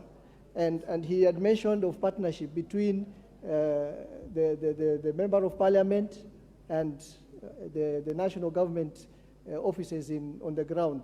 I would want to know, what would that partnership look like? How does it manifest itself? Because we would really want to initiate those initiatives and see what that partnership can do to help our people on the ground. Thank you. Thank you, Honorable Member. Kindiki, one question. Thank you, Mr. Speaker. I want to thank the PS for the confidence he has answered our questions, but I have a problem, Mr. Speaker, when it comes to the issuance of passports. There are some questions that I think that form need to be reviewed, particularly on the fathers, mothers, and even the children, some of who could be deceased. I don't see the relevance for that. Two, there is so many immigrants who have come to this country purporting to be experts in various fields. They have been given permit to work in Kenya. Even some of them have no technical expertise, taking jobs for Kenyans who are even very qualified. What is this that the ministry is doing to ensure that we don't have hawkers coming here purporting to be expert in various fields? Thank you, Mr. Speaker. Julius Sunguli. 1 minute. Thank you, Mr. Speaker. I just want to ask the minister to confirm whether the answer he gave about birth certificates also applies to forms for registration of persons. Because as far as Kilgoris is concerned, there has been no registration, fresh registrations of persons for nearly 6 months now, and the reason being that there are no forms. What is the minister going to do to ensure that those forms are available? And attached to that, Mr. Speaker, if the minister could confirm, could explain what he means by operationalizing new administrative areas, when in fact it is members of parliament through CDF who build these facilities. All he does is to post people there. And could he remove Kilgoris from, Transmara West district from those districts that require vetting, because we do not border any international, we don't have an international border. Thank you, Mr. Speaker. Member for Kilome.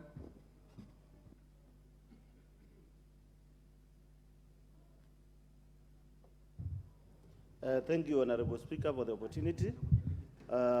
Mine is just very brief, and this one goes direct to the CS. I had a serious meeting with the CS for the last, like around 60 days, and they promised me that this is Kilome constituency, CS. You promised me I will get a registrar in my constituency because I already have the office. So I would just want to make a follow-up on the same. Thank you, Honorable Speaker. Last on this, Johanna Ngeno. Thank you, Mr. Speaker. I also wish to congratulate the CS for the questions and answers he has made. Mr. Speaker, mine is just almost on the same issue of registration centers. Mr. Speaker, I would wish the CS to consider whether in those areas where there are no registration centers, to make mobile registration, so that those people who cannot, or by the time the government puts money to build offices and send officers there, people should be able to access those particular registration centers. Speaker, and secondly, one at a time. Speaker, secondly, on the question of boundaries, areas that are bordering international countries, where we have serious vetting and actually denying people to get their IDs. Can they also remove Murwadikir from that list of constituencies which are bordering either Tanzania or other countries? Thank you, Mr. Speaker.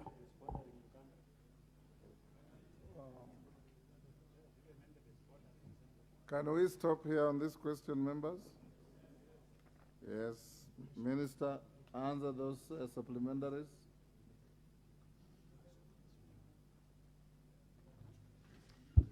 Sorry, Honorable Speaker. Honorable Speaker, on the last issue, which has been raised by a member for Emuru Dikil and another member earlier on,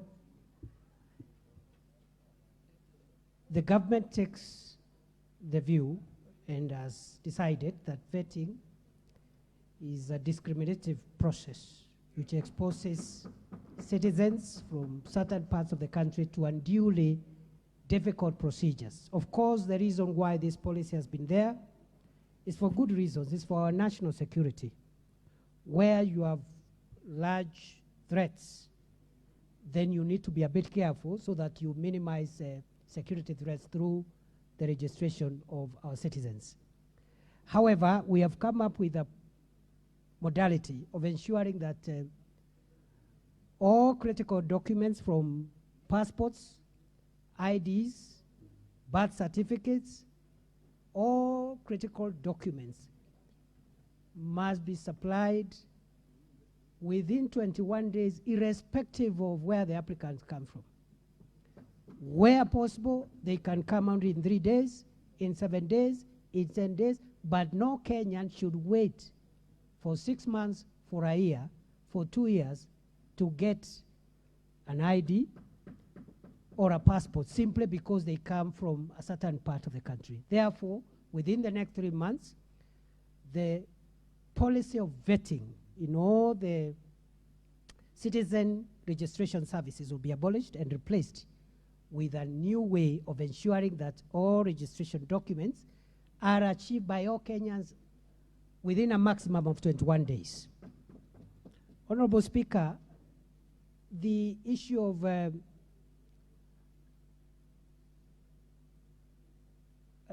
vetting, actually, I was in Moyale, and I came across Kenyan youths who had been waiting for IDs for 3 years and 2 months.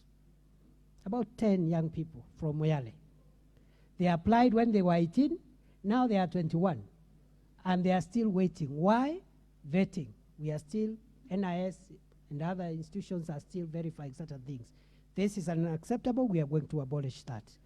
Honorable Speaker, the member for Kilome, it is true, I agree, Honorable Speaker, I committed to the member who came to my office that we will post a civil registration officer there, but I asked him to support, and that also ties with the question the member asked, what kind of support is this the CS is talking between the national government and CDF? Where the member through CDF is able to obtain consent to build the office, then we give staff and of course the resources that are tied to making sure the office is operational. And that is what we are calling operationalization for the member for Kilgoris. Because even if it's built by CDF, CDF is also public money, okay? But the unit is not operational because the Ministry of Interior must post an officer and give that officer money in the budget to run the office.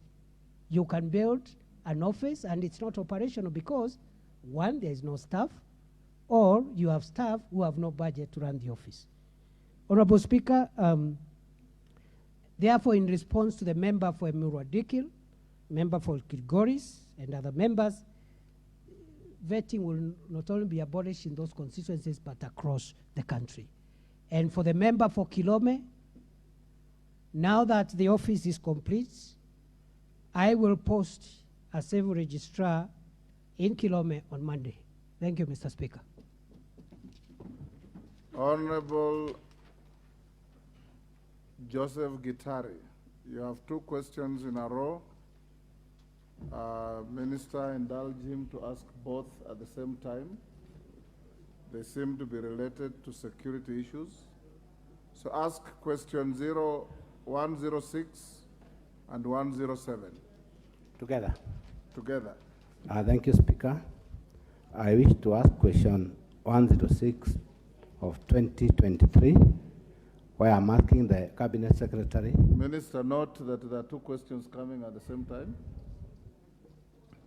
Number one, clarify whether occurrence book numbers OB number 10-11-01-2022 at 18:05 hours and 07/9/05/2022 at 11:25 hours reported at Kagumo Police Station, and OB number 14/24/9/2022 and OB number 09/10/12/2021 reported at Kavonge Police Post in the name of one Laban Rukenya Munene related to the same person. Number two, explain under what circumstances did the above mentioned person with all the 4 entries in the occurrence book has only been arrested once and failed to attend court for case number 3356/22 despite having a warrant of arrest in his name. Number 3, state the reason as to why the said person was released from Kagumo Police Station in September 2022 despite having serious pending cases against him. Mr. Speaker, I also want to ask question 107/2023, whereby I'm asking the Cabinet Secretary to explain the measures the Ministry has instituted to address the emergence of criminal gangs and groups with terror rings affiliated to terror groups in the country, including actions being taken against those that are facilitating with links or sponsoring such groups. Number 2, describe the strategies the ministry has put in place to deal with the emergence of criminal gangs in major towns of Nakuru, Nairobi, Mombasa, and other towns, in particular criminal gangs known as Wechame militia group that is terrorizing residents in Kagumo town in Kirinyaga Central. Number 3, explain the security measure that the minister has put in place to address rampant insecurity incidences in Kerugoya town, especially along Medingaere Road and Kemore area. I submit. Minister, I think those are related questions from the same area, and we can be done in 20 minutes on this. Thank you, Honorable Speaker. Honorable Speaker, the question raised by the member for Kerugoya Central regarding the suspect Laban Rukenya Munene, I would like to respond as follows. That yes, the four entries to the OB at Kagumo Police Post and Kabonde Police Post relate to one person, namely Laban Rukenya Munene. This is a suspect of crime who is awaiting prosecution before the Baricho law courts, and is accused of stealing on various dates. He stole from a victim called Mary Karua Nagashoki, twice actually. On a third occasion, the same Rukenya, the same Munene stole from a Mr. John Rukenya, and on another occasion he stole from a Miss Jemima Wangeshi. The suspect was arrested on 3rd of April 2022 and arraigned before the Baricho Law Court under criminal case number 356 of 2022. However, the suspect was released by court on bail. The suspect subsequently jumped bail and is on the run. And the government and the prosecution and security agencies have no control over who the court gives bail or not. So the prosecution tried to oppose the granting of bail, but the court ruled against the prosecution. The bail was granted, and when the suspect was admitted to bail, he jumped bail and is now on the run. The prosecution went back to court and obtained a warrant of arrest, and we are still looking for this suspect. The security agencies are yet to track him down, but I want to assure the member for Kirinyaga Central and the House that criminal investigations, criminal matters are never closed, and therefore we are actively looking for these suspects with a view to arresting them in line with the arrest warrants in our possession, and also to produce them in court for prosecution. Honorable Speaker, with regard to the next question from the same member, parliamentary question number 107 of 2023, I would like to respond as follows. That sometimes at the middle of last year, there was an increasing incidents. There were increasing incidents of urban crime. The most affected urban center was Nairobi. And by the time this administration was sworn into office, around mid-September, there was a huge crisis in this city arising out of terror gangs, gangs of youths, knife-wielding, some armed with pistols, other crude weapons, terrorizing people, robbing people day and night in many parts of the country. We have been able to contain that problem in Nairobi drastically by change of command, but also by change of strategy and deployment, by using special units within the National Police Service.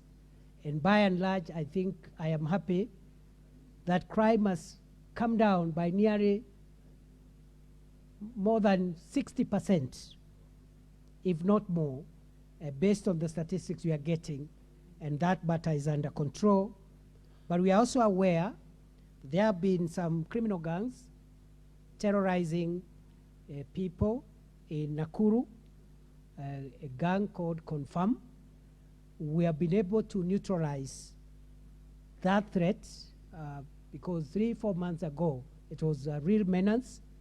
We've been able to arrest the ringleaders, and some of them have been arraigned in court. And right now, I think the situation is under control, and I can also report in the process we had to change again the command of Nakuru County to make sure that we inject fresh leadership and a new team, because sometimes when officers stay in one area for some time, they become a bit lethargic. And that's why we have a policy that no officer, no commander should stay in one station for more than 3 years, to allow them not only serve the whole country and the variety of the entire country, but also to ensure that they don't get involved in local communities and start being lethargic and not become the professionals they are supposed to be. The strategies, therefore, that we are applying to deal with this problem of organized gangs include intelligence-led investigations, which are working very well. But unfortunately, the downside, Honorable Speaker, is that intelligence-led investigations take a little time. But whenever we zero in on a suspect, we have enough evidence, enough intelligence, enough evidence that can be able to help us deal with the core of that issue. In fact, this is the approach we are using in the area issue of banditry. As we speak, we have on our radar very, very high-ranking suspects within the banditry networks. We believe we have enough information, and perhaps once we start striking on the network, the thing will come down. But you know, we needed to take a bit of time to be sure that we have the right information that can help us nip the problem in the bud. Other than that, we are investing heavily, Honorable Speaker, on special units, so that to allow police on general duties to concentrate on general maintenance of law of order. But where you have organized crime, organized gangs, banditry, terrorism, trafficking in drugs, and other sophisticated crimes, we are using formed units, including the Rapid Deployment Unit, including ASTU for livestock, the Anti-Stock Theft Unit, including SOG, the Special Operation Group, which has done a great job in neutralizing some of the most complicated security threats, especially in the counter-terrorism effort, and also including SWAT, which is the Special Weapons team that deal with urban close-range crime prevention and crime combating. And we have SWAT teams for men and women officers who do not operate in uniform, and they are really helping us a big deal in containing urban crime. And based on the information that the member has raised about Kagumo town, I am going to personally discuss with our police command in Kagumo so that we put in place a program to make sure that, as we have done in Nairobi, as we have done increasingly in Nakuru, we also exterminate that criminal gang before it takes over Kagumo town, because this country must be a country where citizens are free and they are not living under the terror of criminals. I thank you, Honorable Speaker.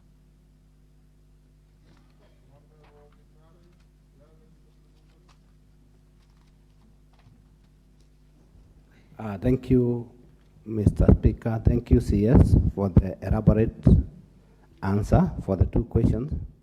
Mr. Speaker, this question came a while back, and I want to confirm to the CS that after this issue came, when it was mentioned here in Parliament, the guy, Laban, has already been arrested, and Kangware people are happy.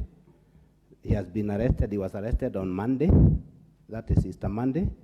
So the court will deal with that case.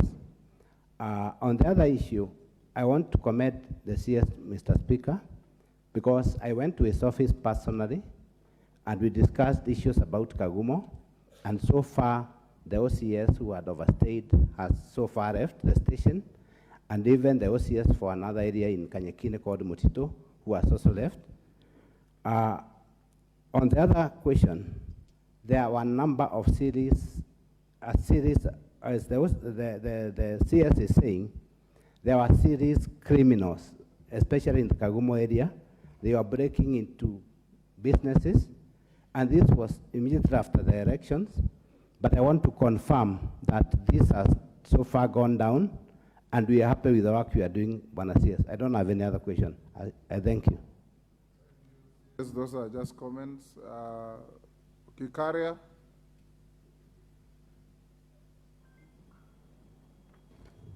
Thank you, Honorable Speaker, and I want to thank Waziri for the information that he has given, and I want to confirm. It is true, the activities of the confirmed gang has been brought down by not even 60%, almost to 70%. Honorable Speaker, I can confirm we don't have even a single death in the last 1.5 months. But my question that I want to ask Waziri on this confirmed gang, Honorable Speaker, is that maybe, I don't know if he has a record of the number of deaths caused by these knife wielding gangs, because they carry a knife always, and they strike using the knife, including 2 of our very good rugby players who lost their lives around 3 months ago. So maybe if he has a number of the deaths which have been caused by this criminal gang. Secondly, phones are involved, because whenever they strike, they get your phone. And the people who are attacked normally report to the police station for police to be able to follow up on these phones. Then, and that would be a better way of following a phone that has been stolen, and you can be able to reach to the people who committed that crime. And maybe the reports which have been done, how many phones have been recovered in the process, so that they can be able to arrest the people. Either even if you bought a phone, then you must have bought it from somebody, then you give that information. Lastly, Thank you. That's enough. Okay, give him the mic. One supplementary, Kikari. yes, the very last one. Honorable Speaker, is about police officers. The station where this, because the operations of Confirm is normally on the southern part where we have a police station called Bondeni. And that police station, Honorable Speaker, is notorious about the police officers who collude with these criminal gangs to be able, I've heard they just change the command, but they leave the actual policemen who have become, so what action other than the command at the station? Because the police officer who has come now, the OCS, is doing a tremendous work. So what happens to the officers under him, who are the main culprits who are involved in collusion with this gang? And the very last one is, if I have information, No, I'll give the floor to Honorable Mawade. Honorable Kikari, you have had 3 bites. Thank you, Mr. Speaker. First, I want to thank the CS for having appeared here today so that we can be able to exchange with him, or rather answer our questions.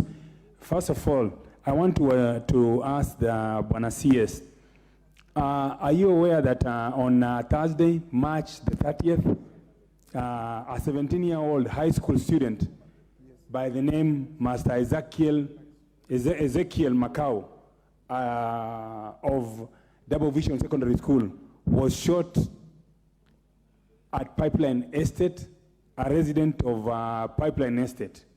On the same day,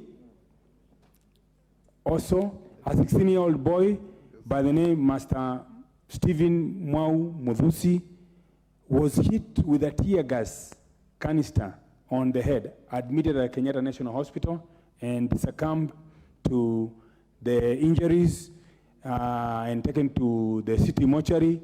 Burial permit number 0416790 at the city mortuary. And what are we doing about the officers that shot these two young individuals? Thank you, Mr. Speaker. Women Rep Isiolo.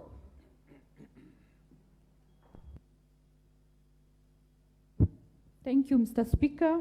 Mine is a very specific question that concerns the commitments made by the Cabinet Secretary during his visit to Isiolo County on matters in security.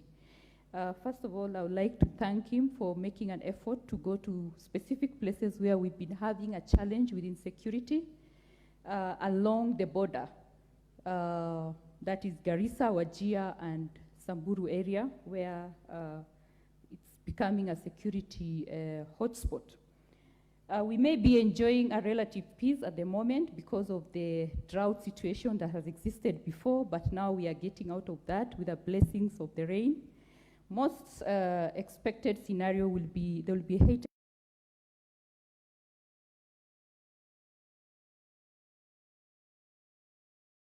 We currently seeing could be deceiving. So my question, Cabinet Secretary, is to speak to the specific commitment you made in the area called Mlango, bordering Samburu County, an area called Yamicha, bordering Wajir County, and an area called Korbesa, bordering Garissa County, where we've had so many people killed and a lot of livestock taken. You promised you will put up a formed unit there. It could be a buffer zone where you ensure that such kind level of killings will not happen in the future. Where are we with that? Secondly, on the issue of KPR. One at a time, I gave you an KPR, Mr. Speaker, I'm finishing. On the issue of KPR, that could be very useful to our people. Where are we on that in the case of Isiolo? And for your criteria for operationalizing the sub-counties, the 80 sub-counties, could you also add the level of insecurity as one of the criteria to be considered to let counties be operationalized in that order? Thank you, Mr. Speaker. Thank you, Honourable Member. Kamket.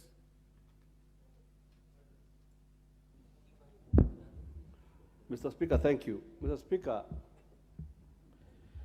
I believe, Mr. Speaker, that the appearance of the CS today in Parliament should be the beginning of our return constitutionally to the old system where Cabinet Secretaries are members of Parliament. Because indeed, we have been speaking to each other as Parliament without the presence of executive. Honourable Kamket, I've given you an opportunity to ask a supplementary yes, question I or am, make a speech. Mr. Speaker, thank you. Yes. Mr. Speaker, you will indulge me because earlier on, some issues were raised about even my constituency. But I would like to ask the Cabinet Secretary, number one, could the Cabinet Secretary consider reviewing the curfew orders to exclude trading centers that are, in order not to lose the largely peaceful populations, the trading centers in my constituency? Number two, Mr. Speaker, given that so far there has been no policing value or even deterrence value of roadblocks, could the Cabinet Secretary consider reducing the roadblocks to make them as friendly as possible so as not to marginalize further the marginalized constituency of Tiati? And finally, Mr. Speaker, I would like to take this floor to invite the Cabinet Secretary very politely to Tiati. I have seen him looking at Tiati from binoculars in some instances. I would like to invite him and take a visit, and perhaps he will come back with a better view of that marginalized constituency.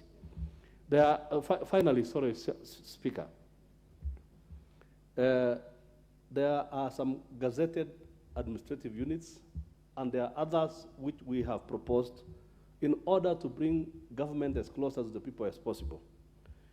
And could he make a commitment on the floor on whether that is going to be done in the shortest time possible, including the Tiati Central Sub-County? Thank you, Honorable Speaker. Saidi Poster.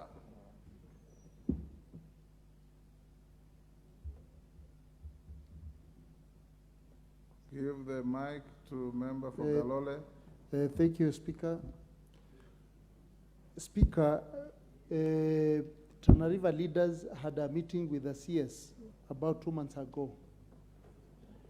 And in that meeting, the CS promised to give NPR from Tana River guns.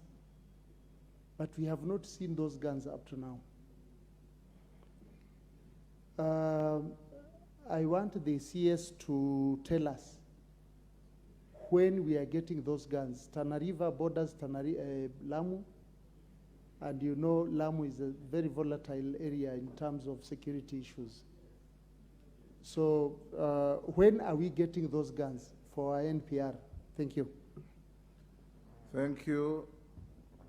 Honorable Zamzam. Asante sana Bwana Spika. Mimi nina swali kwa waziri. Kwanza nikupongeze kuja leo bungeni kutusikiza. Na swali langu linaenda hivi. Ikiwa sisi kina mama tunazalia watoto wetu hospitalini, kisha tunapewa ile notification, na kisha baada ya hapo kupata birth certificate ya mtoto inakuwa ni shida. Mimi nauliza kwa nini usitufanyie wepesi pale pale hospitali, iwe mtoto akizaliwa anamaliziwa pale pale anapata birth certificate hospitali. Na kisha nikiangalia upande wa Pwani tunapata shida sana kupata certificate, na sisi tumekuwa marginalized muda mrefu. Mimi nataka niulize kwa nini nakuwa Mpwani ama yule wa Northeastern anaambiwa lazima alete birth certificate ya babu, ya nyanya, ya nani, wakati ni Mkenya, pengine wale wazazi walikuwa ama babu walikuwa hana hiyo. Hiyo imetusumbua sana katika Pwani, na tunauliza kama waziri utasaidia vipi wakazi wa Pwani na kina mama kwenye birth certificate. Asante sana. Mama Zamzam, hilo swali tulimalizana nalo zamani sana.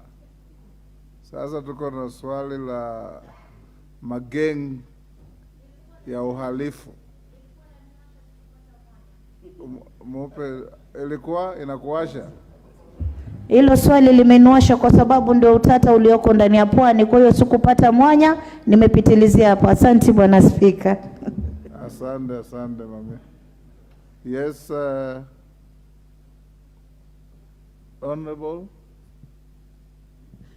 Yes. Ni Professor. Okay. Yes, ask your question, Mheshimiwa. Asante. Thank you very much, Mr. Speaker. My question is on the same. Igembe Central, we were promised NPRs. The guns were promised. So far, we've not got any. And the area also is marginalized. Insecurity cases are very high. Drug trafficking from the centers around Kiotene. This issue has been discussed. We requested that that place be moved into a police station. Nothing has been done. Also, this area where there is a lot of insecurity, where we requested for the GSU camp, we have not received the results or the report. Could the Minister please respond on that and advise the way forward? Thank you, Mr. Speaker. Thank you, Honorable Member. Last question of the day, Edith Nyenze. Gikaria, what is out of order?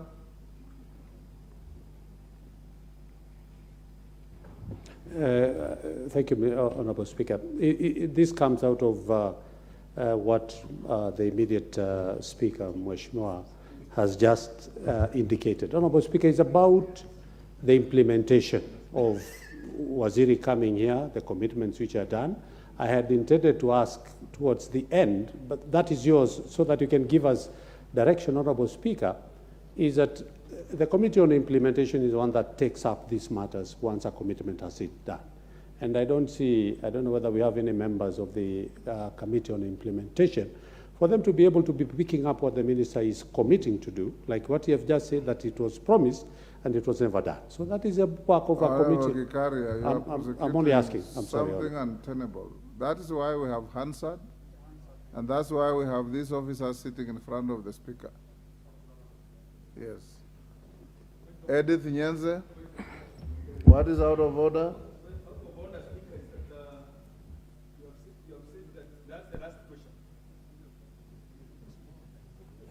The chair cannot be out of order.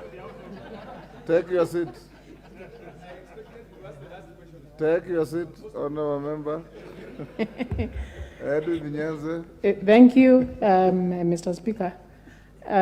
Let me take this time to congratulate the CS for the good work he's doing, especially on answering the questions. My concern is on insecurity. Especially, the question is whether the police officers would actually arrest their own. And there was a case in my constituency in February whereby a businessman was attacked together with his family. They were attacked by 4 people who were in the police uniform and they were armed. And actually they were beaten and left for the dead. Then they were taken to the hospital. Then after that, 3 of them rightly could identify one of the thugs whom they said, or whom they identified as a police officer. And this case was reported to the right places. They were promised that the 4 thugs would be paraded so that they can identify the people, but this has not been done. It has actually been reported several times. I know there is a poor, but still no one is taking any action. So my question is, what should be done? And do really police officers are arrested by their own? Minister, indulge me to give 2 more. Lillian Kogo and the honorable member who was solicited by... I thank you so much, Honorable Speaker, and I appreciate the Honorable CS and his team for coming to the floor of the House. Mine concerns administrative units in Rangwe constituency. Papa, as it were, there are very, very big administrative units that I want to bring to the attention of the Honorable CS. We have big locations that need to be subdivided. What needs to be done has been done from our part. Game East has 1 chief and an assistant chief since independence. Kotieno has a chief and an assistant chief since independence. There has been proposals for Nyachar, Rangwe Town, West Kotieno and East Kotieno. Central has a proposal to have Kabor. Game Sorika Chiena has a proposal also to have 2 sub-locations. Komolo, Honorable CS, has a proposal to have Komolo divided into 2 sub-locations. And West Game, we need Upper Kanyanjua and Lower Kanyanjua. Kindly, Honorable CS, I ask this question: when are we going to have these units put in operation so that the people of Rangwe constituency can enjoy close services of administrative units as other places? We also need more locations in East Kochia and also in Gongo area. I thank you, Honorable Speaker. Moses Kirima, finally. Thank you, Mr. Speaker, sir. My humble question. 1 minute. Who is the member standing and raising the hand? Because of the light, I can't see you clearly. Okay, after Kirima, I'll give you the last shot. First, I thank the CS for the where he has answered the questions candidly, and we are really satisfied that CSS was supposed to be coming to Parliament to answer questions. We have been having raw answers before.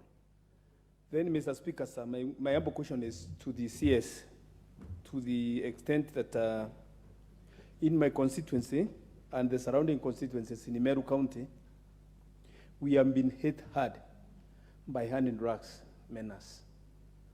And at the same time, illicit blue. And that one is so much rampant around the Mount Kenya region.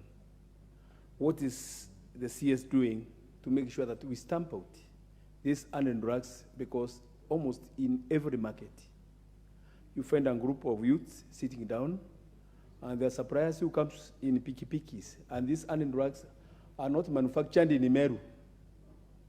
They come all the way from Nairobi and some other areas. How do we do, or what is the ministry doing to make sure that we stop this transportation for them to be reaching the young men in our areas? They are becoming zombies. Thank you, sir. Thank you, Mr. Speaker. Honorable Minister, I have two requests which I have acceded to. Honorable Oyula from Butla, ask one question in 1 minute. Then I'll close with the Honorable Dr. Mwiti. And Honorable Mwiti, you don't have to stand to be given the opportunity, just sit. We must bring this to an end. Oyula, then Mwiti, then closure. Thank you, Honorable Speaker. Then Mama Kwale. Yes. Go on, Oyula, one question. Yeah, thank you, Honorable Speaker. I want to ask one question regarding insecurity emerging in Butula constituency. This is come about by the so-called gold diggers. We have an area in the constituency which has been invaded by gold diggers, and they come from all over the country. During the day, they are busy in their gold digging. In the evenings, at night, they attack the residents. And this is now becoming very serious. Can something be done to investigate this case and even stop that exercise of gold digging? Because if left now, it will go beyond control. Thank you. Thank you. Mwiti, Dr. Mwiti. Thank you, Mr. Speaker. First, let me take this opportunity to thank the CS for having sorted out the issue of the DCC in Boget and Igoji, and also to thank the CS for having managed to secure the security between Tharaka and the South Imend, where criminals are invaded. However, I would like the CS to tell us when he is providing the vehicle for the OSPD and Kobo, who is serving 250,000 and the 3 sub-counties. We are desperately in need of transport and also to manage the security. Thank you, Speaker. Mama Kwale. Huyo ndio wa mwisho kabisa. Mimi ndio wa mwisho. Huyo ndio wa mwisho kabisa. Basi nishukuru Mheshimiwa Spika. Nimshukuru Mheshimiwa Spika kwa kuweza kunipatia nafasi hii. Nimuulize Waziri wa Usalama wa Ndani. Kwanza pia nimpatie kongole kwa kuweza kuchaguliwa kama Waziri wa Usalama wa Ndani. Pili pia nimshukuru kwa kuweza kuitwa mbele ya bunge hili na kuweza kutii amri. Mheshimiwa Spika, mimi nimetoka kaunti ya Kwale. Mimi ndio mama Kwale. Namuuliza Mheshimiwa Waziri, pale Kwale mimi nina shida ambayo imeibuka. Shida ya vijana wanajiita vijana wa vipanga.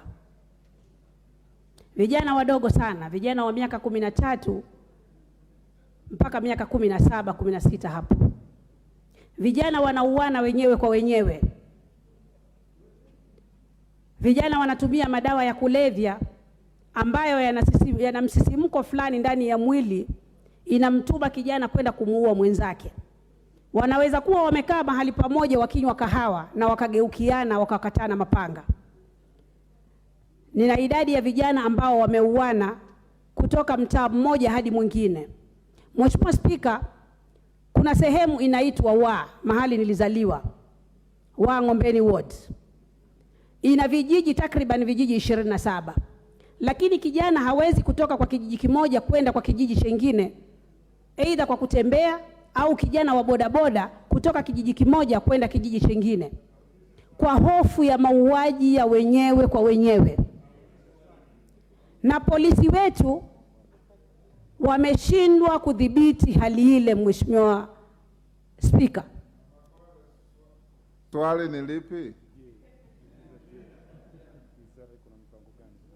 Sasa mimi nauliza, wizara ina mipango gani, Mheshimiwa Spika, ya kuzuia uhalifu huu? Asante sana Mheshimiwa Spika. Thank you. Asante sana Mama Jen Kihara. You have twisted the chair into giving you the last chance. If it's about Nakuru criminal gangs, Gikaria has very efficiently asked questions.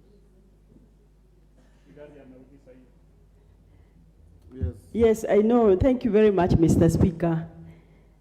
I sat there on intervention. I thought you just wanted to hear about bandits. We don't have bandits in Naivasha. Yes. Mr. Speaker, I wish to ask the minister whether he knows that there is a notorious Kenya Coast Guards who guard our inland Lake Naivasha, who have been killing our youth right, left, and center and drowning them, because when they go to look for their livelihood. Mr. Speaker, I want to ask the minister whether he can consider withdrawing the Kenya Coast Guards from Lake Naivasha and leave it to the fisheries department to guard their fish. Otherwise, these people have killed so many youth, they have drowned them, they are notorious, and I am not sure that is why we have Kenya Coast Guards, because this is an inland lake. They can be used elsewhere in the international boundaries. Thank you, Mr. Speaker. Minister, those are many, but they are short questions. You can give snippets. Thank you, Honorable Speaker, and thank you, members, for the interest and for raising all these matters about your constituencies. Honorable Speaker, the information that was supplied by the member for Kirinyaga Central was about the arrest on Monday. I think our response was filed, I think, 2 days earlier.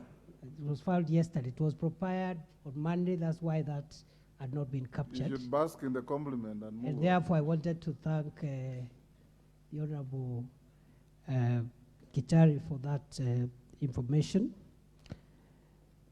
The member for Nakuru West asked about statistics.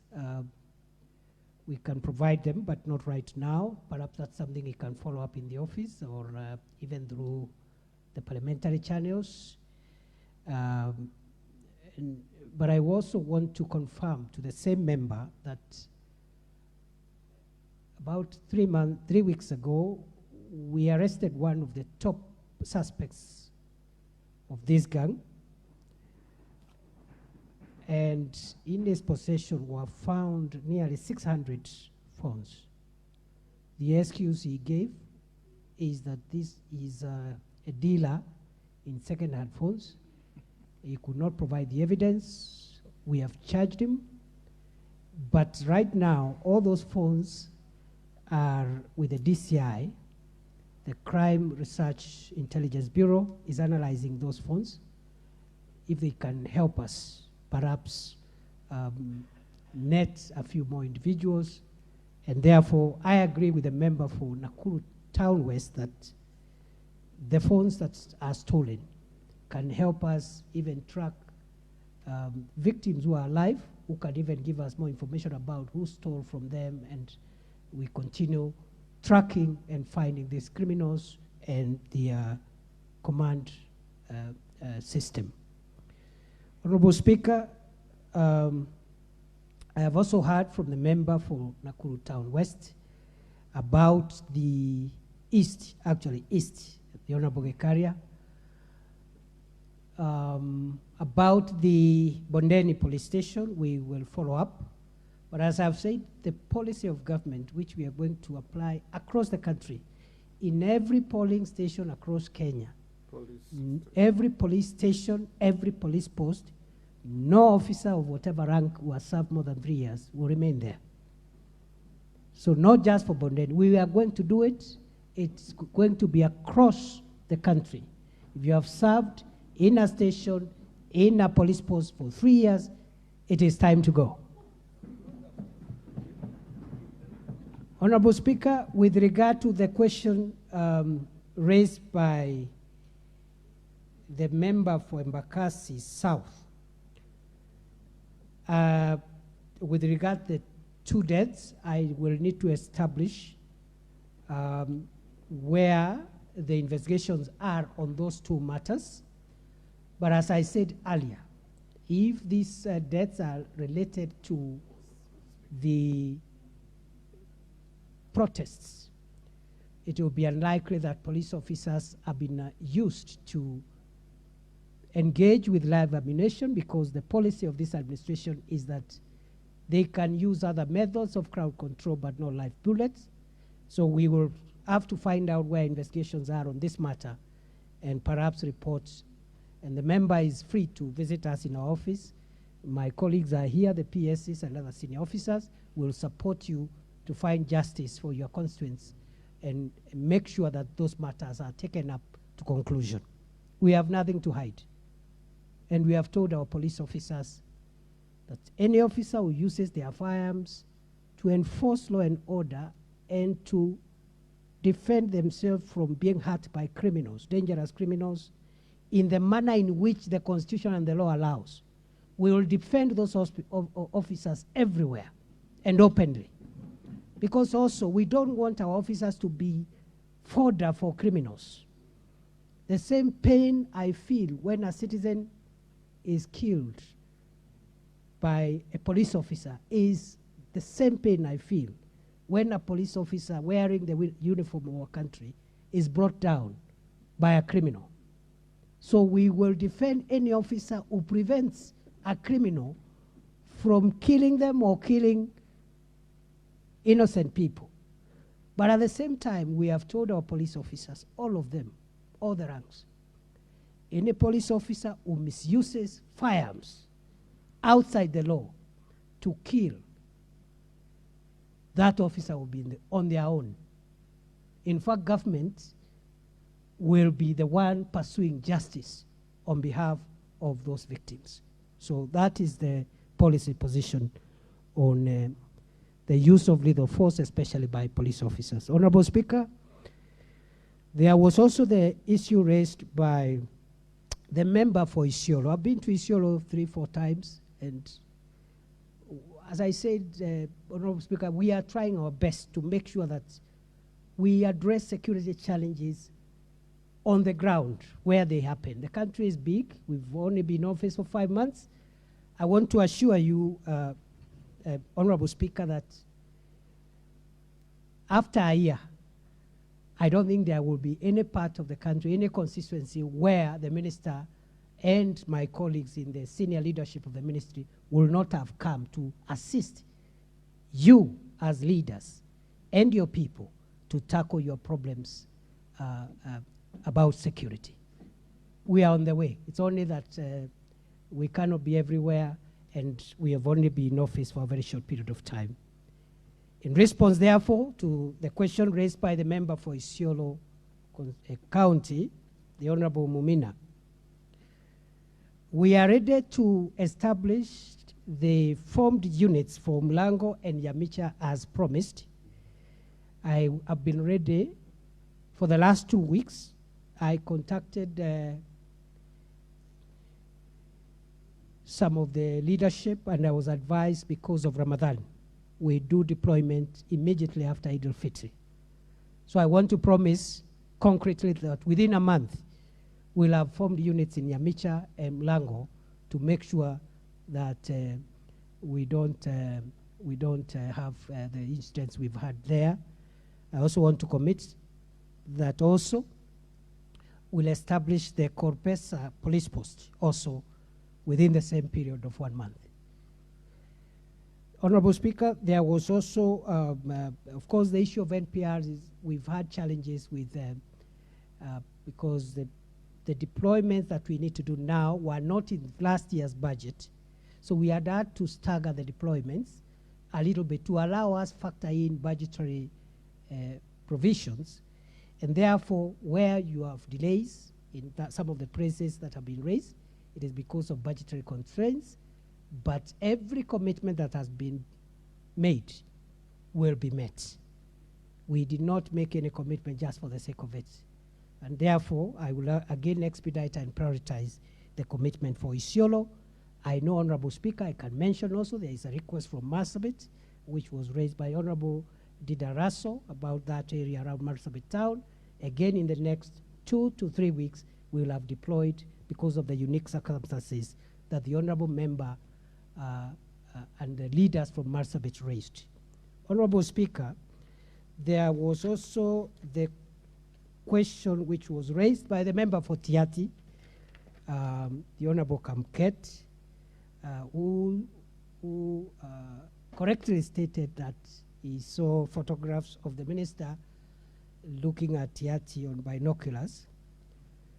Although he has no evidence, Mr. Speaker, that the minister was looking at Tiati, because he was not there. He just saw a picture and binoculars. But I assumed maybe I was looking at Tiati because, I think he is correct to assume so, because I am yet to visit Tiati. I'll be in Tiati on Tuesday at Chemolingot, and I will visit and stay around for a while. I'll also be visiting Elgeyo Marakwet, Lamu, and Busia, and also I'll also be visiting Tana River and Baringo. It's going to be quite a heavy schedule. By the time we meet here next time, some of these problems will not be there. The Honorable Speaker, therefore, with regard to administrative units, we will prioritize again, as asked by the member for Isiolo and the member for Tiati and a few other members. Insecurity is going to carry some weight in determining which of the pending sub-counties and administrative units should take first preference, even as we roll out to make sure we operationalize all the gazetted administrative units in the next 3 years. So that will be a big factor. That also answers the question raised by the Honorable Member for Rangwe. And we will factor in also regional balance, as I said, so that the first batch will have every region of Kenya represented, the second batch the same, the third batch, and so forth and so on. A very fair criteria which will be available for public information. Honorable Speaker, there was a question also raised by the member for Imenti Central, the Honorable Kirima, on drugs. And this is a problem in many parts of our country. Big problem in the larger central Kenya. Government has put in place a stakeholder roadmap generation program to make sure that we get lasting solutions, starting with Nyeri this Friday for about 4 or 5 counties. From there, we'll go to Nakuru, again, 4 or 5 counties involving the South Rift, including Bomet, Kericho, Narok, and Nakuru. After that, we'll go to the coast, where this problem also is there. After that, we'll come to eastern part of Mount Kenya, Meru, Embu, Tharaka Nithi, and we'll go on, including we need to have a conference in Wajir because there's evidence and intelligence about the transportation of hard drugs and narcotics from neighboring countries through Moyale into Marsabit and sometimes through Wajir and then converging somewhere in Isiolo, and therefore that area also there's a problem of drugs and psychotropic substances. We are going to roll out a program nationwide, and it is going to be more vicious than even the fight against bandits, because the danger to our country's future and the generations to come that these drugs and substances are causing will live with us for a very long time. So we are going to be vicious and make sure we tackle this problem. Honorable Speaker, the other question was raised by, again, member for Tiati on roadblocks and exclusion of certain market centers. Honorable Speaker, I would like to inform the House that I will be reviewing the orders on Friday, and therefore I encourage the member for Tiati to submit his request to the office by close of business tomorrow, because by midnight on Friday I'll be reviewing some of those orders to adjust depending on the experience we have had and the feedback we are getting, and will accommodate any legitimate request that helps us not to stifle the economy, but at the same time we don't expose the country to security threats. Honorable Speaker, the member for Galole raised issues about Tana River. It is true, Honorable Speaker, the Cabinet Secretary for Interior made commitments about NPRs in Tana River, but I've told you why up to now we have not deployed because of budgetary constraints. But when I visit Tana River within the next 2 weeks, we'll find a way of perhaps giving you a small number, even as we wait for the June budget to be able to give you a full deployment. Honorable Speaker, that's okay, Honorable Speaker. 2 minutes for you. The other one left is from the Honorable Edith Nyenze. She asked whether a police officer can be arrested, and the answer is yes. Where there is evidence, we disarm them and arrest them, and we do that all the time. And therefore, I invite the honorable member to give us a formal complaint or a request on what needs to be done. Honorable Speaker, there were questions raised about vehicles. Member for Imenti South raised an issue about Nkobo OCPD, and I think, again, that's a genuine request among so many others we are having. We will be able to procure, through leasing, another 200 or so vehicles, which we are going to distribute fairly across the country, and Kobo OCPD will be part of that benefit. And essentially every OCPD should be able to have a vehicle, and also other police stations on a need basis. Other than that, Honorable Speaker. Touch on the Coast Guards on Lake Naivasha for on the Coast Guard, Honorable Speaker, on the Coast Guard, we have had a command problem, because the Coast Guard is not part of the Navy. Coast Guard is a police function. Their work is to enforce the law within Kenya's territorial waters, which means 12 nautical miles off the baseline of the Indian Ocean, and all inland waters, including Lake Naivasha, Lake Rudolph, Lake Turkana, Lake Victoria. But we have had a command issue there, because the leadership has been with the military, and because of the disciplinary discrepancies, the head of Coast Guard has not been directly responsible to under the command of the Inspector General. And that has had enforcement issues. It has been resolved. And today, His Excellency, the President has appointed a senior police officer to be the Director General of Coast Guard. That senior police officer will be responsible directly to the Inspector General of Police. Then the other agencies now, including the military, can second other officers, KRA, and other enforcement measures. That has been resolved, and that's why perhaps for Naivasha, we have not been able to enforce because of those command issues. Today, in line with the Section 17 of the Coast Guard Act, that command issue has been resolved. Finally, the issue of the GSU camp in Negembe Central, I think that I can also make that commitment within the the 1 month commitments that I have made, because I know we have resolved the issues that were outstanding. Other than that, Honorable Speaker. The small boys killing each other in Kwale, have you touched on that? Yes, I would like, I do not have that information, and I thank the Honorable Member for bringing it to my attention. I request, as we've done in so many other cases, including the cases I've spoken about Isiolo, the cases I've spoken about Marsabit and other parts of our country. Honorable Speaker, the reason we have been able to address these issues, Kirinyaga Central and everywhere else, is we've been meeting with the leaders, including members of parliament. And I am done with almost 3/4 of all the counties. There is a small number remaining. I commit to be meeting with the leaders from those counties in the next few weeks. So I encourage the member for Kwale to formally write and say what it is, so that it becomes the genesis of developing a program to resolve that emerging gang in Kwale there that can grow into a big problem in future. Other than that, Honorable Speaker, I want to thank you for your courtesy. It has been, I've been outside Parliament for five months now or more, 6 months, so I'm in the cold. So it's quite warm to be back among old and new colleagues. And I must thank you for your hospitality and kindness. And I want to apologize if I've not been as available as I ought to be.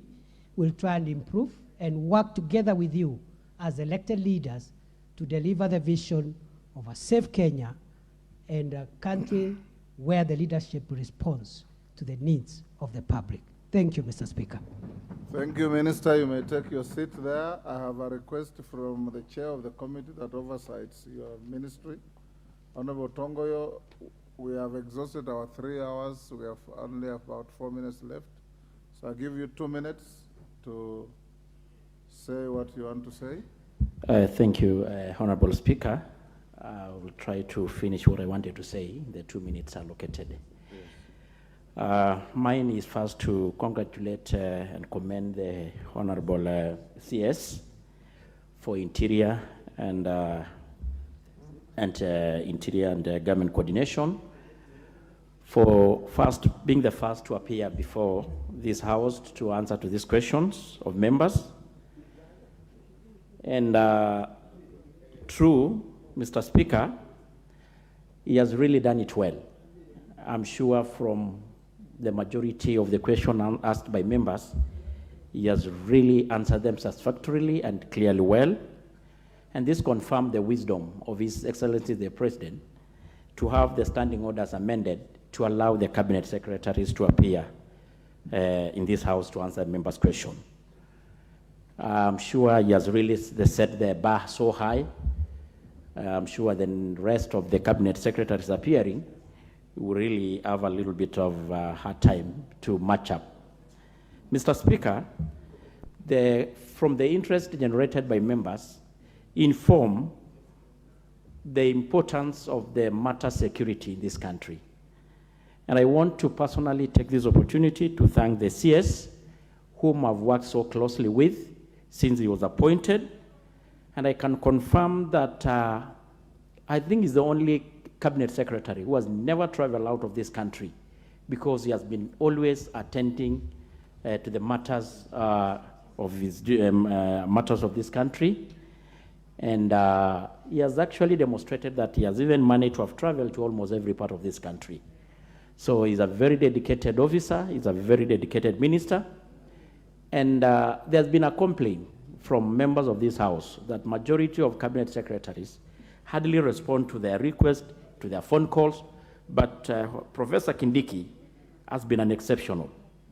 So I want to commend him, and Kenyans have got a high hope, and I just want to ask him to keep the pace, because Kenyans have got a lot of trust in him. Thank you. Mr. Speaker, as I near to finish, what has been asked by these members touches their constituencies, and they were talking on behalf of their members they represent. But one thing stood out. We have a very committed, dedicated, more focused cabinet secretary, but resources has been always a problem. I want to challenge these members to help the ministry and the CS in particular to help him able to accomplish matters related to securities in this country by helping wherever you can, either legislative, either resources allocation, more so, even using our NGCDF to put up police stations, administrative units, because that will help the ministry with the little resources they have to cater for the most urgent ones. Yes. So, Honorable Speaker, I want to say thank you so much, but just 1 minute. Just add me a minute, Mr. Speaker. Lastly, as I finish, the CS talked about the issue, the very, very emotive issue of security in this country. And I know there's been a challenge, mostly on the North Rift, and members are convinced that the government is taking all it can to address it. Buena CS, you've talked about the majority of the criminal activity in this country, and it's true, crime is a crime, either perpetrated or done by our police officers, or a criminal gangs, or by bandits. And the misuse of firearm should be taken so seriously. I even personally have a situation whereby the NPR, working as rangers in my own constituency, Mr. Speaker, used the firearm that were given to shoot to the innocent headers that were actually just going about their own businesses. And the matter is under the investigation of IPOWER and the CID, but should it be found necessary, we can able to even escalate to the CS to take action, even if it is actually recalling their firearms. Thank you, Honorable. So thank you so much, Speaker, and pongezi sana waziri. I'm proud of you. Time up. Murugara, what is the issue? Thank you. To give the majority leader 2 minutes. Thank you very much. The majority will take 2 minutes. I will take only 1 minute. Thank you, Mr. Speaker. Allow me to thank my constituent, the Honorable Professor Kindiki. Those who may not know, is actually a constituent of Tharaka constituency in Tharaka Nithi County, and congratulate him because he's done a very, very, very good job, a perfect job in terms of answering the questions from the members, and this is exactly what we've been asking for. Now it does look like this is what we are getting. So we are happy, even to the members, for having amended the standing orders, because with this now, I think we are closely interacting with the government the way a legislature is supposed to interact with the government. Very well done, Professor. Thank you very much. Owen Bayer, on behalf of the majority leadership. Thank you very much,